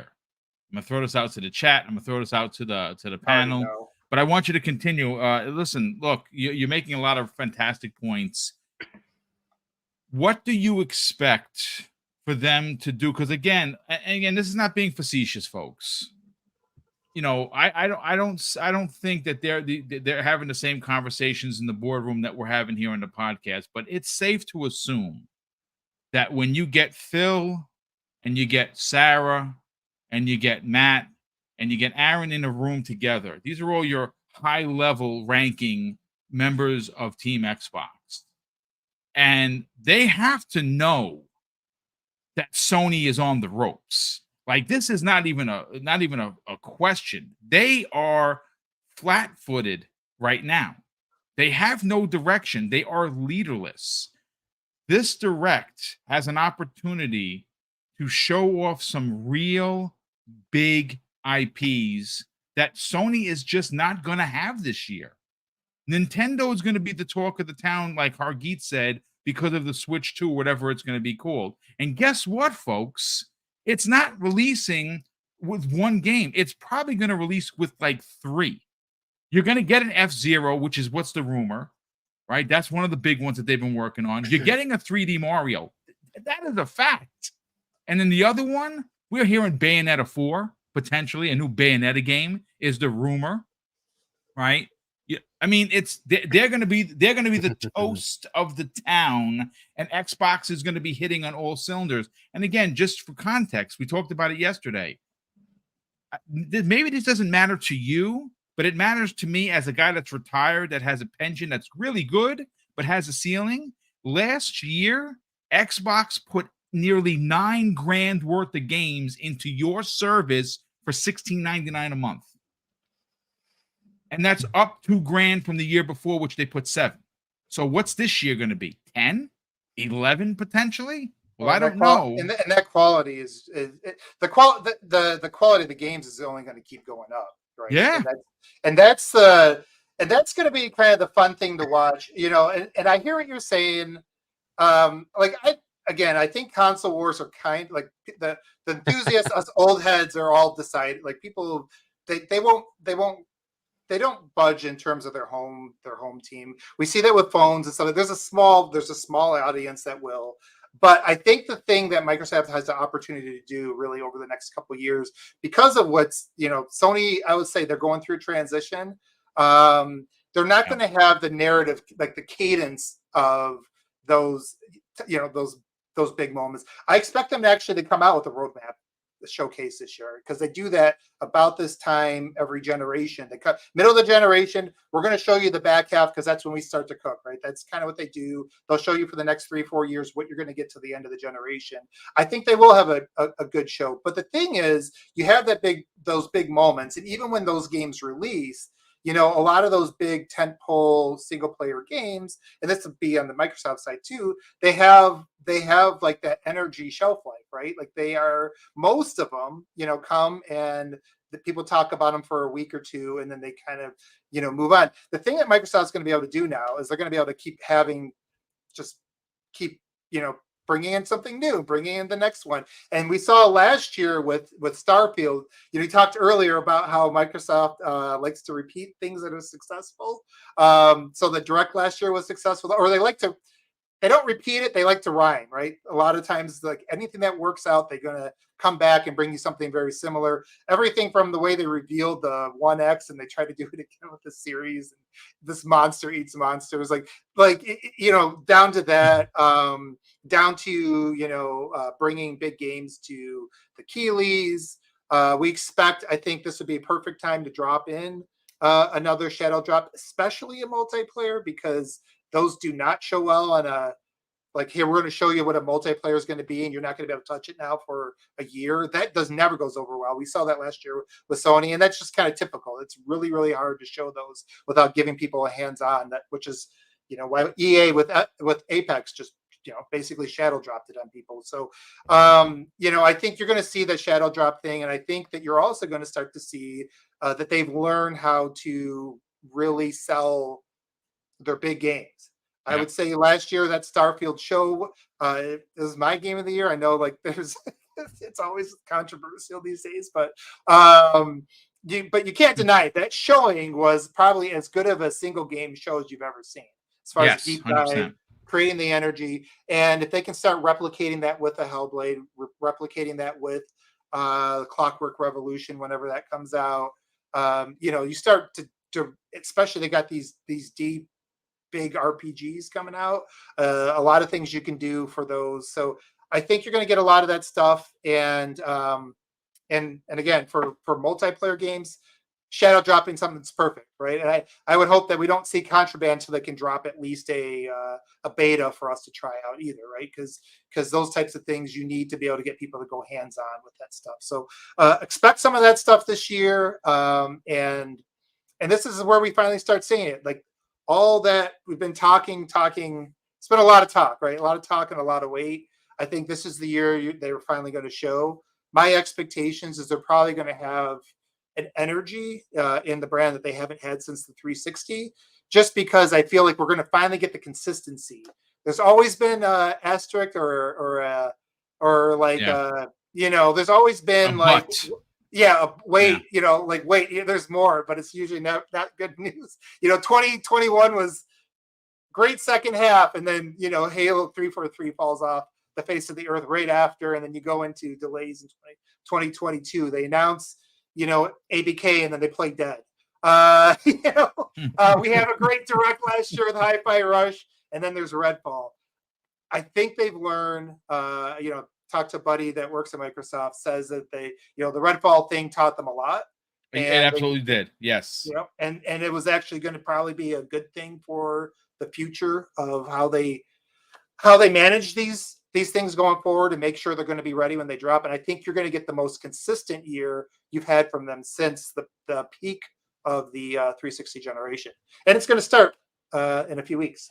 Yeah, I cannot wait. Listen, folks, I want to catch up on super chats. There are a ridiculous amount. Then we're going to get into a question, but there's something that me and Kay talked about today that I kind of want to throw out there. Kay, I think you know what I'm talking about. It's Madam President that needs to be front and center. We're gonna talk about Sarah in a second. Michael Mooney drops a very generous £5 super chat, and this is interesting. He said, "How about Forza Horizon 6 set along Route 66?" I think that's interesting. But I'm not going to front. I was hanging out today in the afternoon with Fuzzy Belvedere, and he did his thoughts and theory for Forza Horizon 6. And I'll say it here. They got to go to Japan. That's it. That's the rumor, isn't it? Japan. Yeah, that's the rumor. 100%. And it's possible that it comes out this year. They're kind of due. That's what Fuzzy was saying, and I'm like, how could that be? Kinda He's like, due. no, it could be Boom. And Yeah, I they're would love kinda due. Japan. Japan, I've never been. It's one of my, like bucket list check things that I want to do. And it's just a beautiful country. The culture is so rich, and it's just a gorgeous place to visit. I think that for what it is in the street scene, with all the big neon in the city and the Tokyo, racing, scene that's over there, it's huge. It would fit Forza Horizon perfectly. And if you have an OLED, then you definitely want it to be Japan. I actually, for the first time in my gaming history, I have a TV that was rated the best gaming TV this year. I have tip of the spear, so I cannot wait. I've never had the TV this good. I got it on a major sale, and I'm telling you right now, I'm blown away with everything that I play. Yeah, Sir X-Man drops a very generous $5 super chat and says PlayStation is Tetris and Xbox is Candy Crush. And Xbox says, "Show me the money," and PlayStation says, "We broke. We need a government bailout." Oh my God, that's slander. Do not slander Tetris, sir. I know Tetris you're as is old as amazing. Tetris. Yeah. Don't slander Tetris. I'm saying. Launched on the Game Boy. Best That packing Tetris game Effect probably is a ever. fun game. That That's- new version, This it's you really see, good. It is a lot of keeps fun. recreating itself. Do Yeah. not slander Tetris. I'm just saying. Crippling Debt drops a very generous $5 super chat and says, "I really don't want them to miss the boat on Asobo. Microsoft Flight Simulator and Microsoft Flight Simulator 2024 are technological That's a much better buy. achievements." Yes. And Because it is Plague under 100. Tale is amazing. Yeah. It's And under speaking of 100 which, to like 60-ish million. 60-ish, They could get it. Yeah. They could Yeah. It's private Yeah. too, I think. So Someone actually said that they want to stay unowned, like they don't want to be they acquired. want to stay Yeah, independent. they've been independent. But I have yeah. a strong suspicion that as these games start to kind of get really big, and maybe they won't allow it for it to get away from them where they're in trouble. I just think that Asobo is a buy. Like IO Interactive is a is buy. being under Xbox really not independent? You basically, the only thing you give up is publishing rights, right? Because Microsoft will publish it wherever they think it makes sense. But outside of that, you do whatever you want, right? Yeah, you no, it's basically make true. the games you want. You never have to worry about the funding. They'll just give you the money. They just say, yeah, they give you the money. No, listen, it's going to be interesting to see what they do in the next couple of years. I think that we don't see any big acquisitions till Lena Khan is gone, and she will be at the end of 2024. She's going to be out. She's failed as a leader, and no one has faith in her leadership. So I think I don't even think it matters. Like I think they've now set the bumpers or whatever. They understand what the parameters are they can work within. Yeah. Going forward. So now that they do that, it's like, okay, if you're going to add one more, I still can't, like, if you bought Sega, like, where do you go from the ABK arguments to something like that? You really don't have any place to go if you lost that. Because there's nothing big there. Like what they have Yakuza and Persona. Okay. Yeah. There's they have obviously other IPs, but like they're big games right now. It's like Phantasy Star Online. It's Yakuza and Persona, right? Yeah, I don't think it matters. Is that going to kill anybody? No. They've already said they already know how to get through it now. They know where their edges are. Like they probably can't buy Take-Two or EA or Ubisoft, but I think technically they could. They shouldn't. They should not go. They absolutely should not buy that studio. The publisher. Yeah, they could if they wanted to. Yeah, I would say everybody else is on the table. Yeah, well, I mean, it's going to be a very interesting year because Microsoft has money to spend, and they're going to be making that mobile money. When Call of Duty Warzone drops on mobile this year, it's going to be just a printing money machine for them. It's possibly ridiculous. The Switch too, as well. The Switch too. Yep. Yeah, there you go. That's right. Yeah. Scott Woodford has breaking news for us, folks. He says the PlayStation 5 Pro has officially been named the PlayStation 5 Remastered.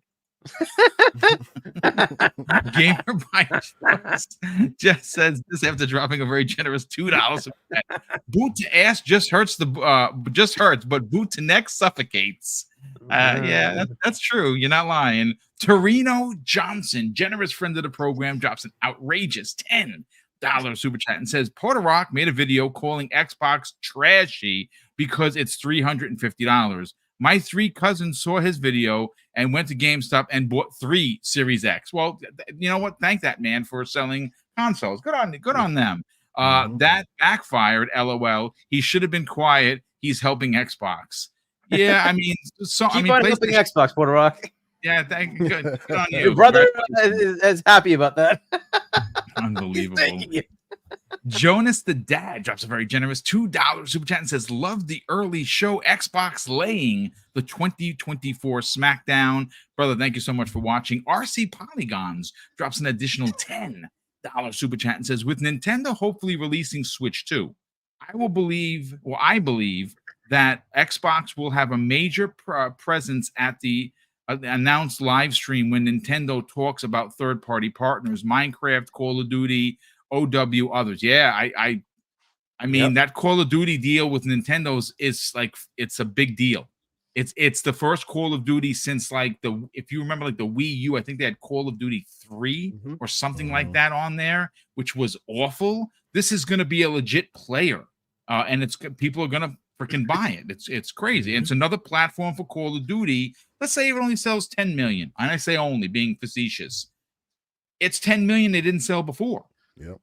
You know, I mean, you know, and there's going to be people that are going to, maybe they put Warzone on there. I don't know, but they're going to be making money. It's ridiculous. No, they probably will. And it's Overwatch. Sorry, right? Overwatch would be on there as well. Sure. Don't discount that Diablo could show up, right? Yep. That's also a big series that could show up there. So there's plenty of others as well, right? So yeah, they could definitely bring games over. Yeah, it's Diablo on Switch sounds pretty perfect. You know, they had Diablo 3, right? They had Diablo 3 on Switch. I own it, so you know, there's that. Sir X-Man drops an additional $2 super chat and says, remember, Amazon spent $600 million for Tomb Raider rights. For movie rights, right? That's the film rights. That's not the game rights. And they're also publishing. They're publishing the game. Yeah, the next one. Yeah, only one, not a trilogy, just the next one that they're publishing. Key Hall drops a very generous £5 super chat and says, hey, Boom, had to leave your membership a while back, but now I have a few spare dollars, and I think you deserve it. Have a great channel, brother. Listen, you know what? No one's required. We appreciate anything that you donate to the show, and of course, Mrs. Boom and I put this right back into it. Last year on artwork and intros, we spent $2,000, so the money is well spent. We bought new lighting. We both got new PCs. You know, the money's being spent, and of course, in December we gave away $1,500 in 2 hours.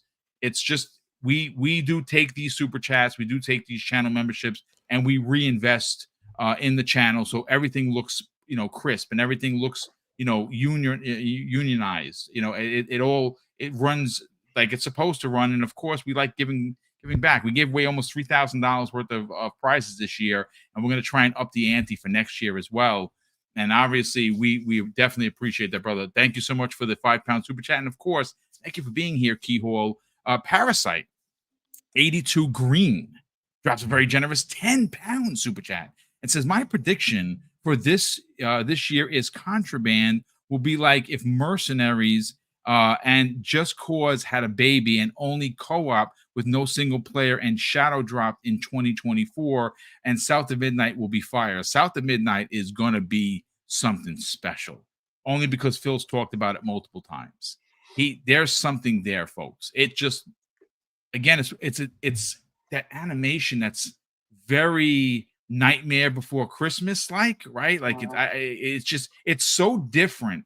And I'm sorry, who's not excited to use that character just in the what did we see her for? 90 seconds? She has so much personality. I can't wait to learn about who she is and why she's a demon hunter. Like, I can't freaking wait. It's crazy. Contraband, I think people shouldn't sleep on that one either, because no, Microsoft internally, we saw that, right? They were pretty high on that, and I don't know about those reviews because, you know, multiplayer or whatever, but But they're definitely really high on it. And don't forget that studio, like Just Cause wasn't like a super hit or anything like that, but it had a really interesting game engine with a lot of physics, a lot of weather stuff. And It's considered a cult classic to most gamers, though. Yeah, there's a lot you could do with that, especially taking that engine into the next generation only, much better CPUs than they had last generation when they came out with that. I think there's a lot of fun things you could do in that. A sandbox type of multiplayer experience. And so with them being as high as they are on it, I'm thinking like that's another one of those like sleepers basically to keep an eye on. Listen, again, it's just this year has the potential to be ridiculous. Gerald Mack drops a very generous $5 super chat and says, "Proof Xbox is always forward thinking. PlayStation is still fighting a console war when it's clearly a content war. Good luck with that. Hashtag Xbox World Order." Listen, he's not wrong. Jonas the Dad drops an additional $2 super chat and says, "PlayStation is a stripper. All tease, no please. Still paying." Yikes! Oh, no. My goodness! Wow. Slander. Spartan 661 drops a very generous $10 super chat. I should have yelled pause after that.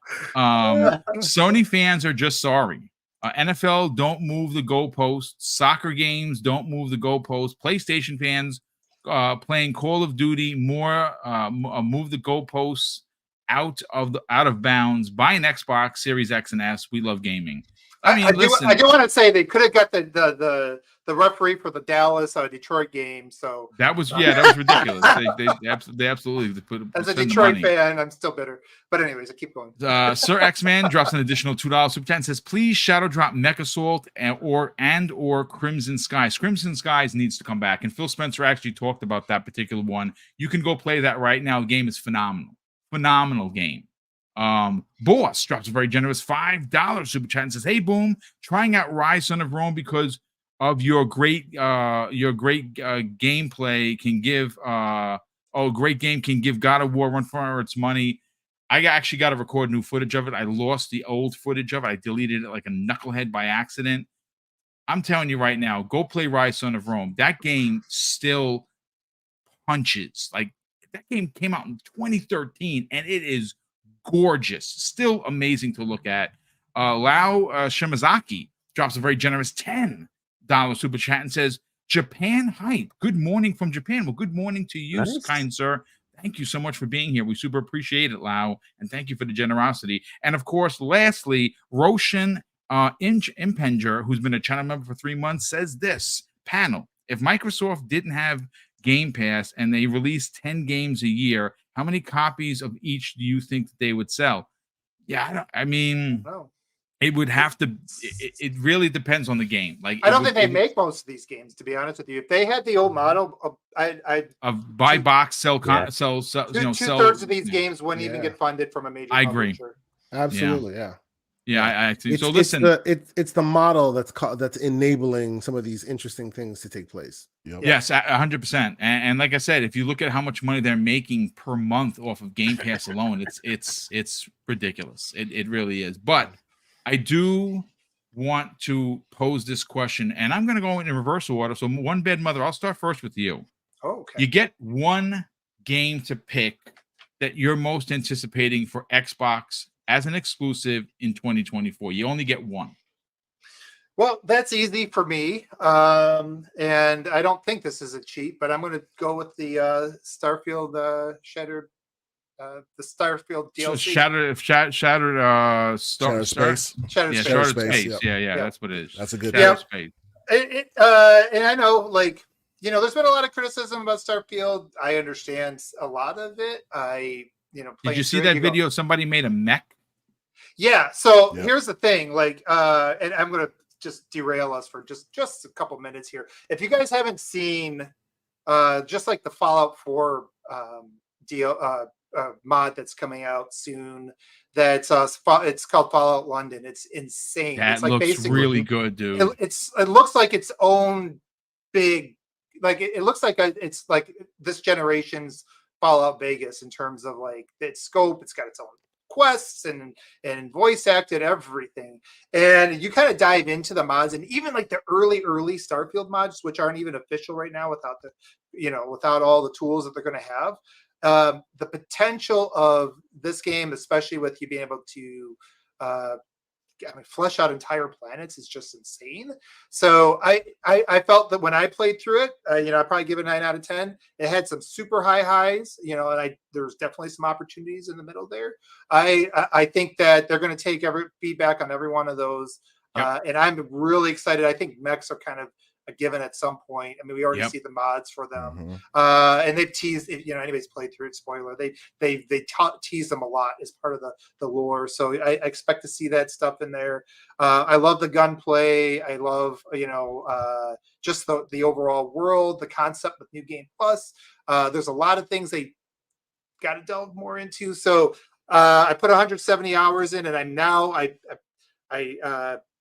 holding off from touching it again until like the official mods come out. But the DLC especially, I think that's going to transform it, because all their games get transformed over time, and this one is probably the most moddable game in the history. So I want to see what the developers do with the official, with the best tools and everything, what they accomplish. Can't wait for that. They're no, I mean, big, it's a good pick. It's a good pick, because that's also something that people take the discount. You have the Shattered Space, and you also have a Diablo expansion this year. Yeah.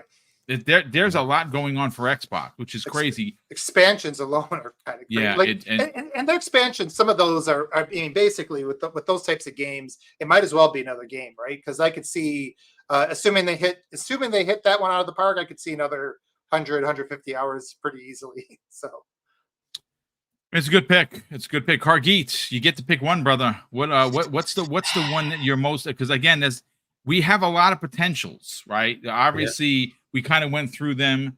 Clockwork Revolution is high on a lot of people's lists, and people are the best we can do, I think, because we don't know much about it other than what we saw, is that it looks very BioShock-ish, I guess, and that's what excites me about it. That's not my particular pick, because I'm gonna, again, I'm not. Everyone in the chat, throw your one in here. Hargeet, what's the one game? And it has to be exclusive. Yeah, it's got to be exclusive to Xbox, because otherwise it would be Gulf War.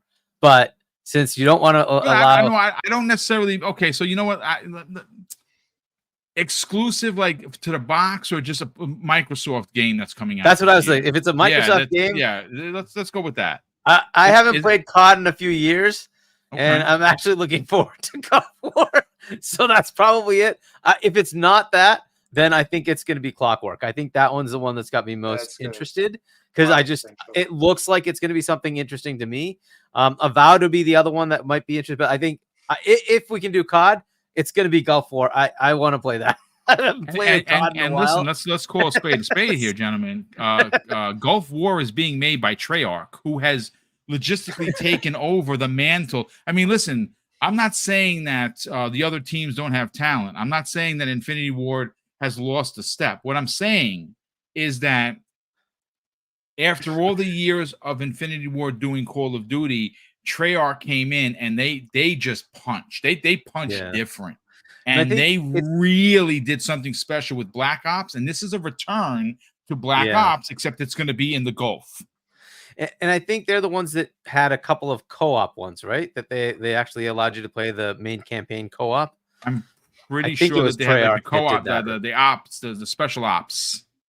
So I don't know if that was if Infinity Ward had the special op. I think they actually had a couple of campaigns where you could play the whole game in co-op, and I think that's Treyarch that does that. I hope they bring that back, because that's like a mainstay of Xbox, right? So I'm hoping they push for that. Like, hey, can we have co-op campaign again? Because I like that. I like being able to play the campaign with friends, and so I would love to be able to do that again. And so that's the one that I'm looking forward to. But yeah, if it's outside of that, it's going to be Clockwork. But yeah, it's Gulf War for me. I mean, it's a strong pick. It's going to be the big game, and you know what? It's going to be in Game Pass this year, which is just. I mean, again, think about that, folks. Like, okay, 13 million players played Starfield in a month. right? That's a really big deal. And in Game Pass on PC, great, right? Whatever title you want to throw in there.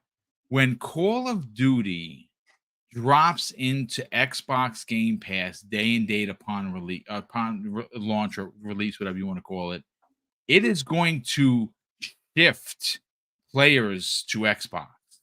Because I'm sorry, even if you have money, even if you are rolling, why would you spend $76.43 if you live in New York when you can pay $16.99, get that one game and everything they're going to put in the service just this year? It doesn't make finance. Listen, when the dollars don't make sense, it just doesn't work. Well, and we know that every PlayStation 5 gamer has a high-end PC, so they all have $5,000 rates. I mean, that's a fact. They definitely will play it there for sure. Yeah, it's going to be interesting. Asante, what is the one pick for you? So it's easy. It's easy. You guys you've already nailed it. The right answer, of course, is Clockwork Revolution. The correct answer is that is the correct answer. Right? That was my one B. And one thing I will say, OBM, is clearly you don't love Starfield. You aren't a Starfield fan. 7 days and 2 hours, sir. You haven't even started playing that game. Oh, I know that. I know that because I haven't even started playing that game. I have 8 days. Pixel Big G in the chat, 30 days and counting. 30 days. What the heck? I'm saying. Insane. I am saying. At that point, you really need to go in and put a negative review because apparently you don't like it. Well, and I say that to say cheap plug. We did a spoiler cast on Starfield, so go check that out on my channel. And by the way, yes. it was the weakest link. I had 5.5 days, and they're like, "I'm sorry, why are you here?" Days, and that's nothing in a People game like that. It starts to get good, Boom. They were clutching the pearls, as I said, 5 days. Yes. This is the equivalence of trust us. Watch until season 15. It really gets good after that. Well, so to my defense, I didn't want to burn myself out on it because I know it's going to get so much better, and I just want. Oh, it's really good. I want to still keep it at a high point, when I'm coming back to it. Absolutely. No. To answer the question directly, it's definitely a Clockwork Revolution. Obviously, no one's mentioned Hellblade, but Hellblade is the big dog in the room. Yeah, that one. Kid, do you like Did you like Hellblade 1? Hellblade is my pick. Everybody, We'll get to everyone. First of all, we'll get everyone here in a hot second. He just showed up on the scene. Rude, man. Go ahead. Go for it. No, it's okay. Is that something you want to play? Like, did you like the first one? You know what? The first one was super interesting for me. Like, you can literally play that game even today, and you can see that it was them like shooting their AAA shot with like a barely AA budget, right? Right. So a lot of the decisions that were made with that in mind, right? And now here they are, seemingly having quadrupled that budget, right? But of course, you can't then go, oh yeah, we no longer have the constraints. We're going to make a completely different game. No, you have to continue those constraints because that's what people remember and know as Hellblade. But now you got a lot more cash. So it's super interesting for me to see where they, an interesting one, you know what I'm saying? Like it was made of poverty, if you will, or of constraint or desperation, because it was their last game before they'd be done. They did really it also was made by 16 people, right? It was made by 16 people, and now they're taking this iota, this nugget of a vision, and putting some big old cash on top. I'm like, wow, that's what I want to see. It's the most PlayStation game they have, right? It's the most like PlayStation-like game they have.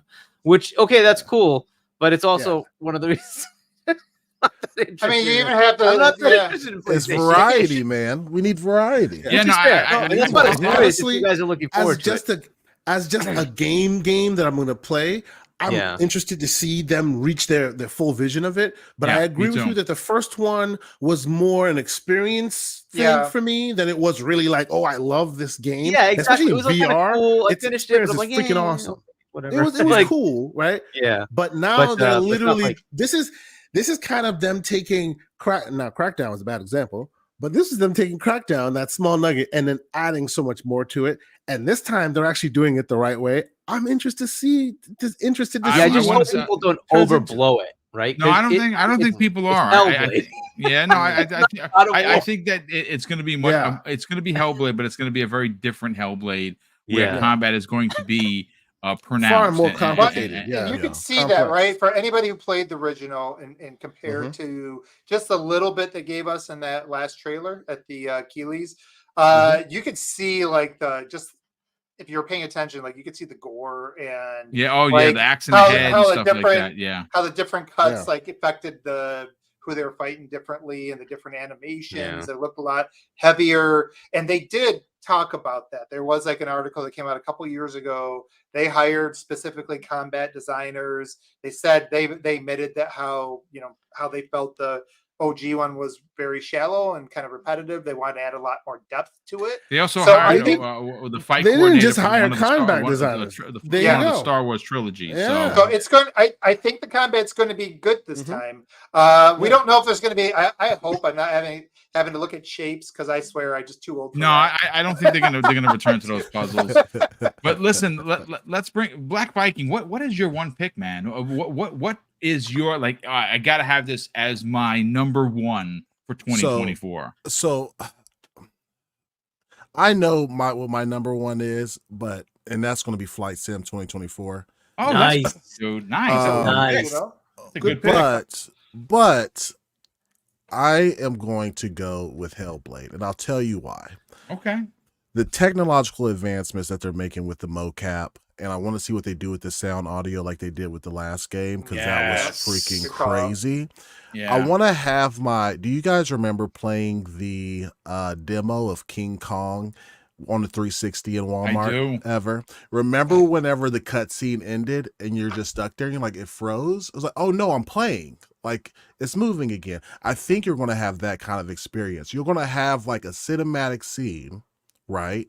And it is going to kind of stop. And you're like, this is the game? Like, this is what it looks like? You're going to assume that it's still the cutscene, but then it gives you control of it. Yes. I think it's going to be that good. I mean, I want my Series X to sound like a PS4. You know what I mean? Like fanning. I think it's going to push the hardware to the limits, and I want to see what that looks like through my eyes. Yeah, nothing wrong with that, man. Yeah. No, that's a strong pick. The little indie that I also want to see, man, is we haven't heard anybody's talk about this game. They're also Ukraine based, is Replaced. Yes. Nobody's talked about it. They've been kind of silent about everything, but that was supposed to come out a while ago. But 2 years ago, actually. Yeah, the Ukraine-Russia thing happened. So hopefully we hear something this year about that, because the art direction of that looks intense. Yeah. OBM, you mentioned Shattered Space. Super excited, but also in February they're dropping a big update for Starfield, right? Yeah. So, and all those mods are going to just get wild. You know it. Damn. And that's why I called Starfield. Like, I knew BG3 was going to be my game of the year for me personally, but I know that Starfield is going to be a generational game because of those. If you look at Skyrim or Fallout and look at those mods and what the community does, you're now dealing with a whole universe. Yeah. A whole universe, and individual mod teams will be able to go to their own little distant planet and do whatever the hell they want to with it. They can make a Death Star. They can make it's just limitless. And by the way, I didn't even mention it. I was talking about mods earlier for the Fallout London. Did anybody see the mods for freaking the new Skyrim mods, where it's basically like you're playing Dark Souls now, and you even got a hang like Zelda. It looks like a new generation. I mean, it looks insane, like how different it is. It looks like a remake, like a reimagining of the old game, and that's what those tools they had back then. Now they got more to work with. Man. Just more experience. It's going to be insane. I can't wait to see what they do. Honestly, that's going to be the fun part of it, is seeing what they do. Like when you look at something like Halo and you take Forge and you see some of the boards that they have made, the maps. I saw a map on like the aliens planet. I'm like, my God, are you kidding me? Why aren't you making games? This is great. Yeah. Before I bring in Everborn and get his pick, my pick is very simple. I want the Marcus Phoenix collection forthwith. And I'm going to tell you why.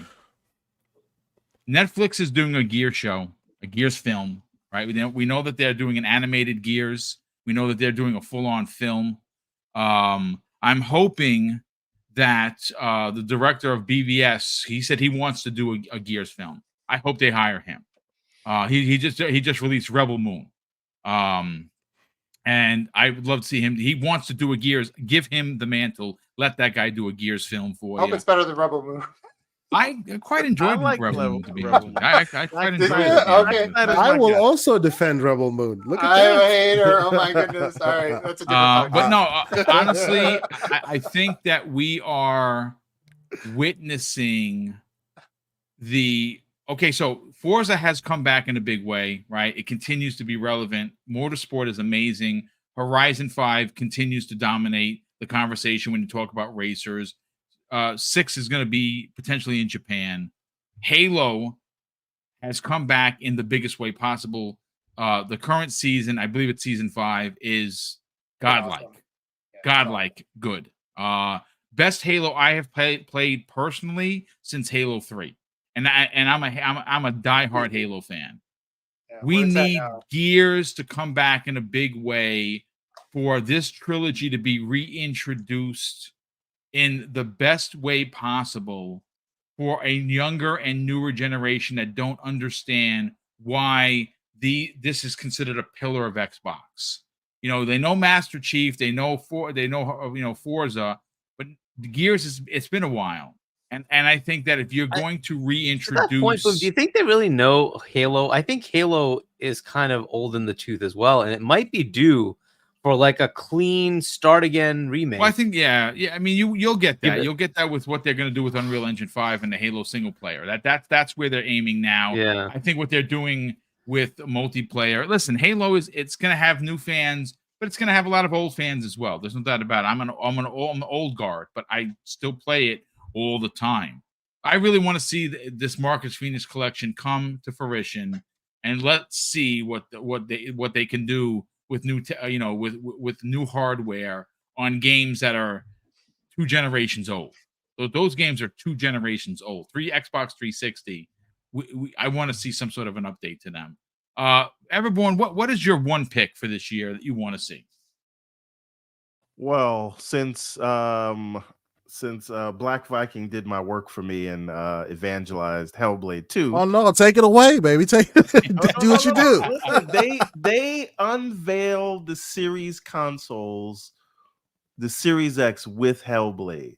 Right. Hellblade has been the one that we've been coming back to. We've been salivating over combat. We finally get all of that. We're blown away by the fact that this thing, like, if that was running on a Series X, what is it going to look like on the 4090? Right? How we could not this is telling me I don't know how good the game is going to sell, because it seems like we don't have that energy level. So I'm here to hold the line for Hellblade 2.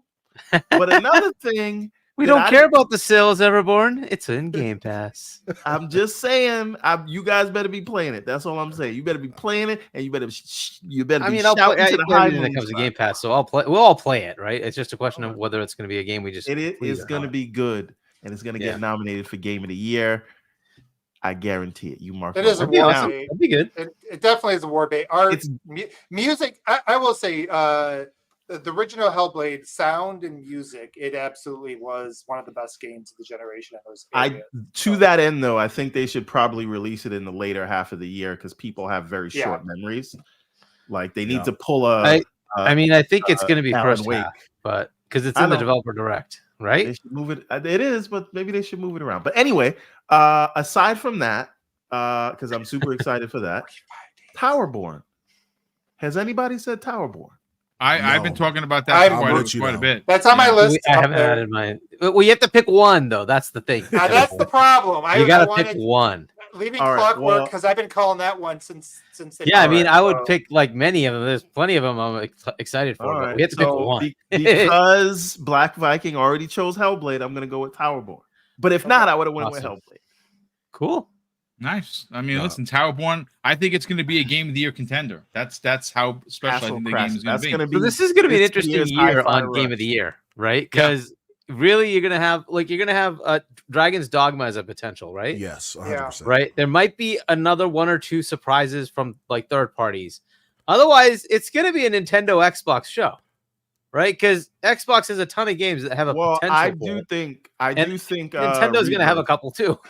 I So- think Rebirth is what everyone wanted Final Fantasy 16 to be. yeah, So and that I one's do probably think the that one that's gonna get PlayStation. Well, nominated. it's not PlayStation. game, it's That'd be Square. on the list. But if Clockwork does hit this year, I think that even more than Hellblade for Game of the Year, I think it has a real shot because that team has some like Hall of Famers they brought to it for the lead designs, the senior, and I called them out back in 2018. I said this is the dark horse out of all their draft picks in that year because Fargo.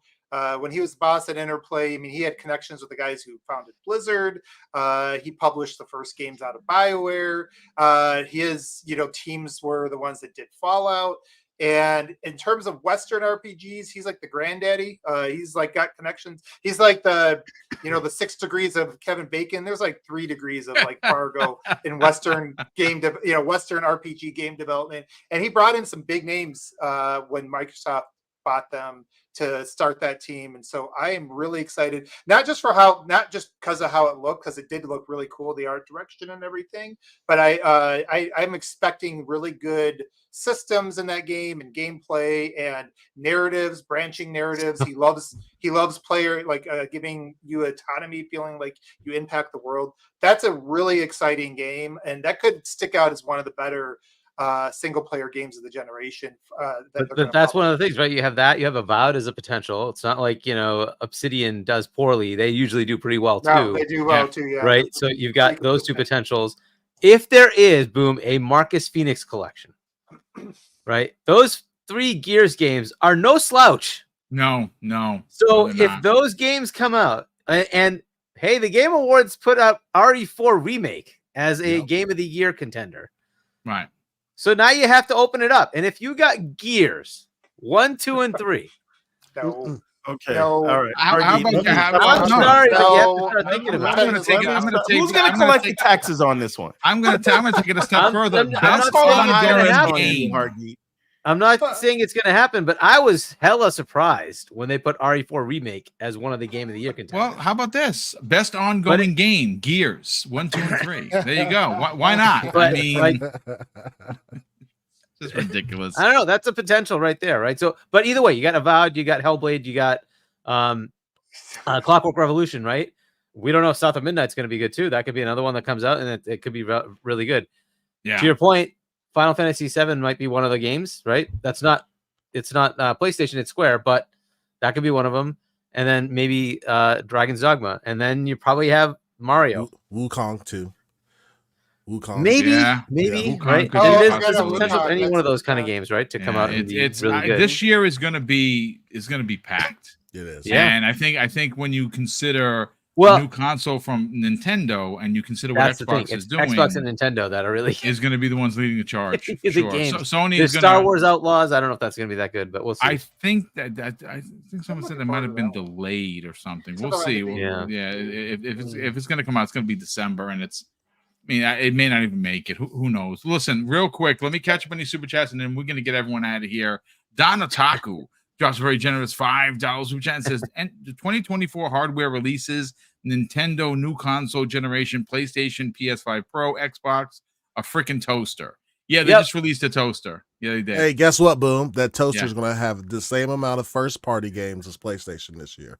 Oh, wow. There you I go. bet I'm buying one of those toasters, though. I was going to tell you that while we were on the air, I bought one, but I'm not going to tell you the that. toaster. It is what it is. It makes, and Aaron Greenberg confirmed it makes really good toast. He actually said it. It's Sir cooking X-Men more. drops a $2 super chat and says, I want Indiana Jones. That's another one. That's a we don't know what's going on with that. I can't wait I to want see to what that. see Indiana Jones this year. I don't know if we're gonna get it, but No, Yeah, we you may might not get we'll it. see it. TGAs. Yeah. I think that'll get the TGAs. I think we'll probably see it. I don't know why they made a toaster though. Now, I mean, you already blamed Series S for everything. Now you're definitely gonna get blamed for. It's just for fun. It's marketing. It's just silly. Technically, I don't think they made the toaster. Did they? I don't think they made it. I think I'm sure it's official. I don't think they care. Yeah, it's listen. It's on top of ruining gaming. Now it's going to ruin your toast. Now it's going to ruin your toast. Come on, gentlemen. Yeah, that's true. Now your toast can get burnt. Damn you, Xbox. Gerald Mack drops a $2 super chat. Xbox Game Pass is an unstoppable juggernaut. It's going to be like I told you. Yeah, no, I don't know. Sir X-Man drops an initial $2 super chat and says Crispy Bomb wants Gears of War 6. Well, of course he does. Why wouldn't he? He's a Gears head. Scott Gamer Dude drops an outstanding $10 super chat and says, hello, Boom. Holidays at work is slow, so I bought my Xbox, told my supervisor not to buy a PlayStation. He went to Texas for the holidays, convinced his family to buy him an Xbox. And they said Xbox Game Pass is amazing. One less pony. And doing the Lord's work, the gaming Lord's work, sir. Hey, we should have that in the community. How many ponies have you converted this week? That's really good. I love it. Wow. Not my job. They don't pay me. So it's going to be like achievement points. How many ponies have you converted to Xbox this week? I converted 100. I have the top spot. Torino Johnson drops an additional $2 super chat and says, Hey Asante, I'm 51 days, 15 hours, and 40 minutes. Why don't you catch up already? Wow. You see what I'm saying? 51 but this days. day was a 7 I'm such out a of noob. 10. Actually, Gamer by days. Choice says I have 45 days in Starfield. I love it after dropping a $2 super chat. And last but not least, Spartan661 says, I'm capping for Microsoft. Xbox has too many first-party games. Oh, look at the ponies. Oh my God! Too many first-party games this year. Sony can't not say that in relations Xbox / Microsoft is going for the kill. Absolutely. Let's get everyone out of here, folks. It's been a great 2 hours. Black Viking, sell your brand, brother. We got to get people. We got to get you to 1K, and we got to do it forthwith. Sell the brand of the Longhouse Podcast. You do it each and every week. And you and your team, or your fellow podcasters, are all very knowledgeable, very funny. Yesterday there was an incident involving chemicals that sent someone flying over a chair. I don't know. I'm glad he's okay. He's all right. Yeah. Me, my friend and my brother, we started a podcast on the 5th of December called the Longhouse Podcast. We had just gotten up to like 280, thanks to some of you guys in here. Subs already. We have the goal of reaching 5,000 by the end of the year. Look at you, man. Have those goals. Yes. Yeah. Also, we have the goal of raising not only through YouTube monetization, but also from me talking trash on Twitter and reaching out to some local businesses, of raising around $6,000 by the end of the year, so that we can buy Series S's and X's for our local Boys and Girls Club. Nice. That's good stuff, not only for the building, but for the kids as well. We want to spread that love, man. You know what I mean? There's some kids with that don't have the means or resources to get these shiny boxes, and we want to spread the love. And we're gonna pair them with 12 months of Game Pass as well, so they'll have plenty to play all the time. You don't have to worry about Black Viking. I'm curious if you reached out to Xbox to see if they want to help you with that. I'm talking with Aaron right now.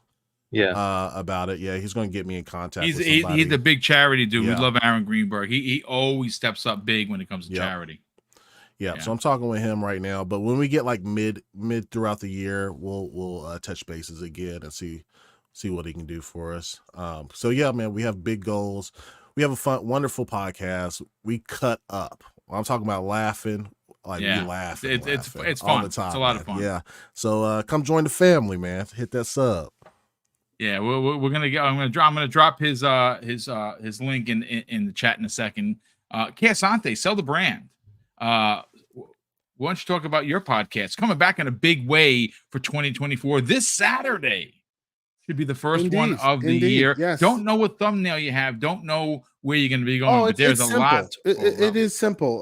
We're doing 2024. That's what it'll be called. We're doing the show. It'll be 2024. It'll be the first show back in 2024. So this Saturday, myself and the muted Needless one will get back on the podcast game where we will attempt to get the conversation started on a Saturday morning, and I think we'll be pretty successful at it because there's a lot to talk about. So yeah, man, thank you guys for having us as usual. Lots of great conversations to be had, and it looks like every day more and more are coming out. So follow us, we'll follow you. We recently gave away a Series X, which went over pretty well. The person who received it really it ended up going to a person who really needed it.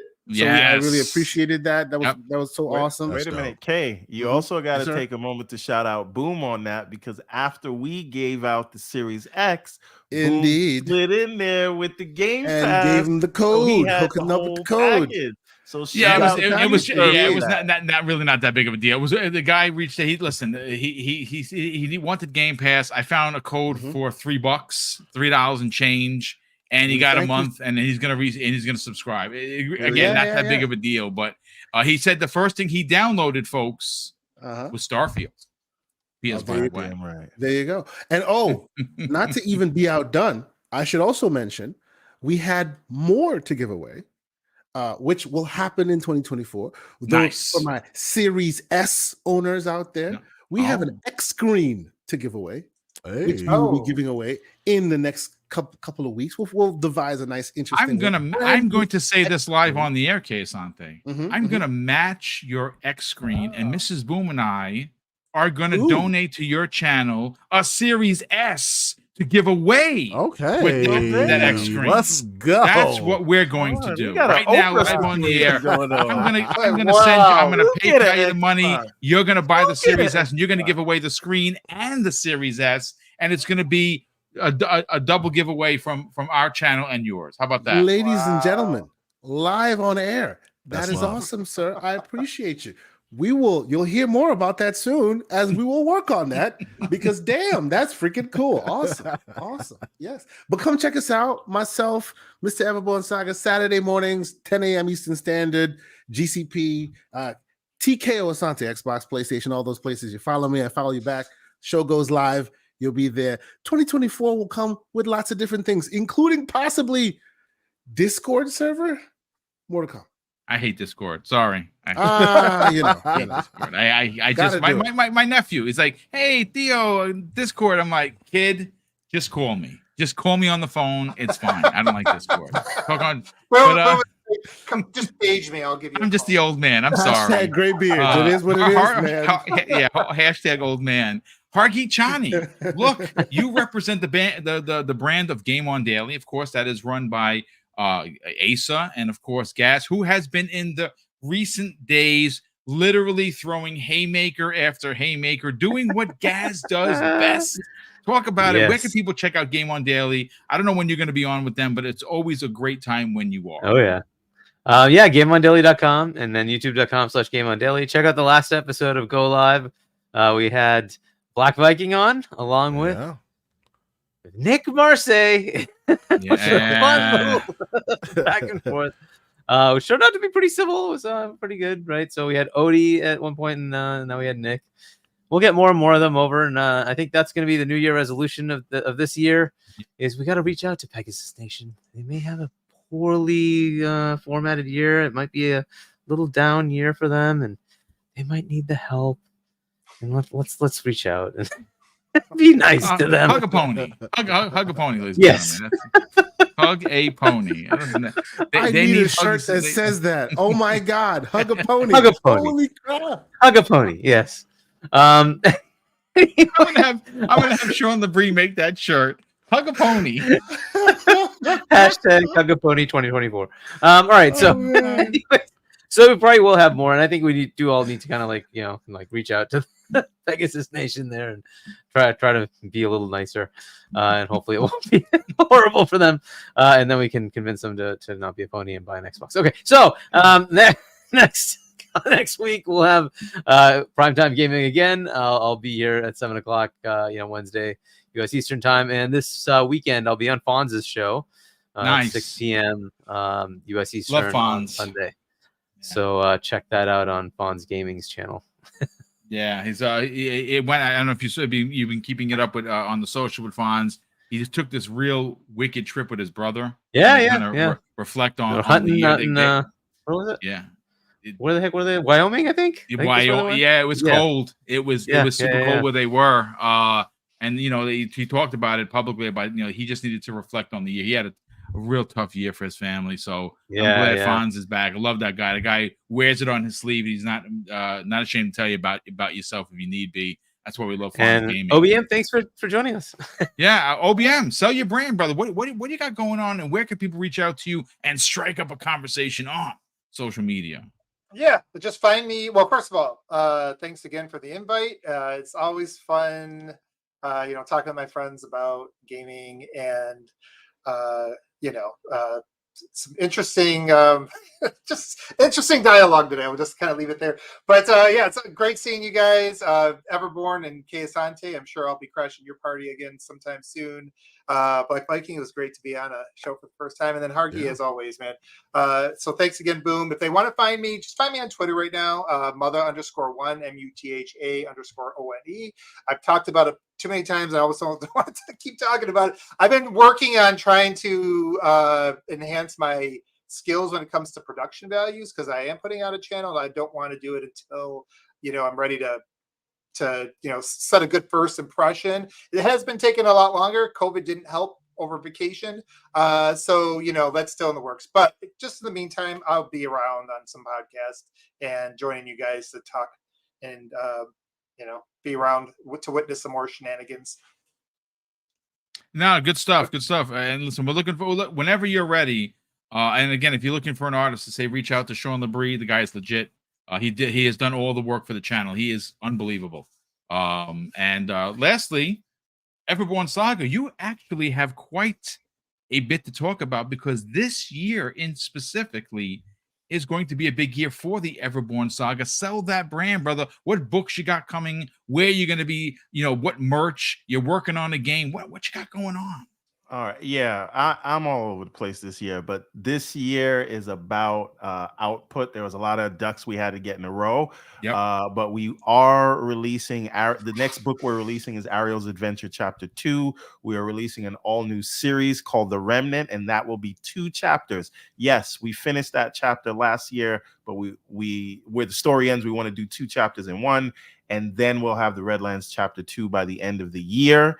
Nice. And we are working on a game, and Mr. Keasante mentioned Discord, and I just did something earlier today, which OBM can attest to. I did some live game development. I talked everybody through it and just try to show people what Unity was, and we talked about game design concepts. And the reason I did that, because I'm thinking about maybe we have another show on the GCP channel that's just a game dev showing you how to make a game, and we do it together. Nice. Good stuff, man. That's good. That's excellent. So yeah, man, a lot of things. And I'm my lips to God's ears. We are going to be at Comic-Con NYC this year, and we're going to be at Anime NYC. That is my goal for the end of the year. As you should be, sir. You're a New Yorker and back in NYCC. It's not the first time, but we I know you got to get back in there for sure. Absolutely, brother. And listen, whenever the book is ready, we're gonna help sell that book, because the artwork is phenomenal, folks. High quality, and again, you can tell by the paper. Nice quality paper, and that's how you know you got a good book on your hands. Folks, listen, before we get out of here, obviously this is a small channel, and we like working with other small businesses. So, of course, we have teamed up with Valari Gaming Pillow. They're out of Mumbai, and I get a chance to talk with the owner. Phenomenal. It's a mom and pop business. The pillow works. I was gifted one of the pillows, not only by Valari, but I was gifted one, which the one I use, by the Iron Lords. King David sent me a pillow and said, hey, Boom, I know you got back problems. You got to use this pillow. We've teamed up with Valari as well. I use it. It works great. It keeps your posture straight. So just check this out for the next 34 seconds. And again, if you use the code DBG15 at checkout, you get 15% off your whole order. Check this out, folks.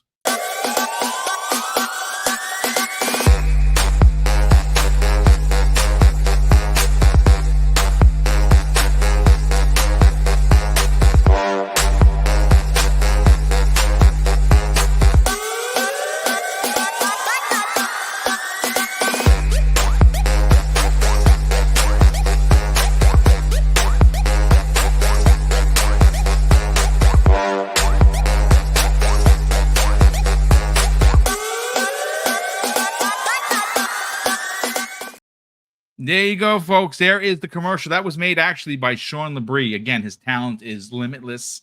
And again, use the code DBG15 at checkout, and you get 15% off your entire order. And of course, listen, folks, we're going to close out the show with a big thank you to well over 600 people that were here. I think we got closer to 7, which is phenomenal.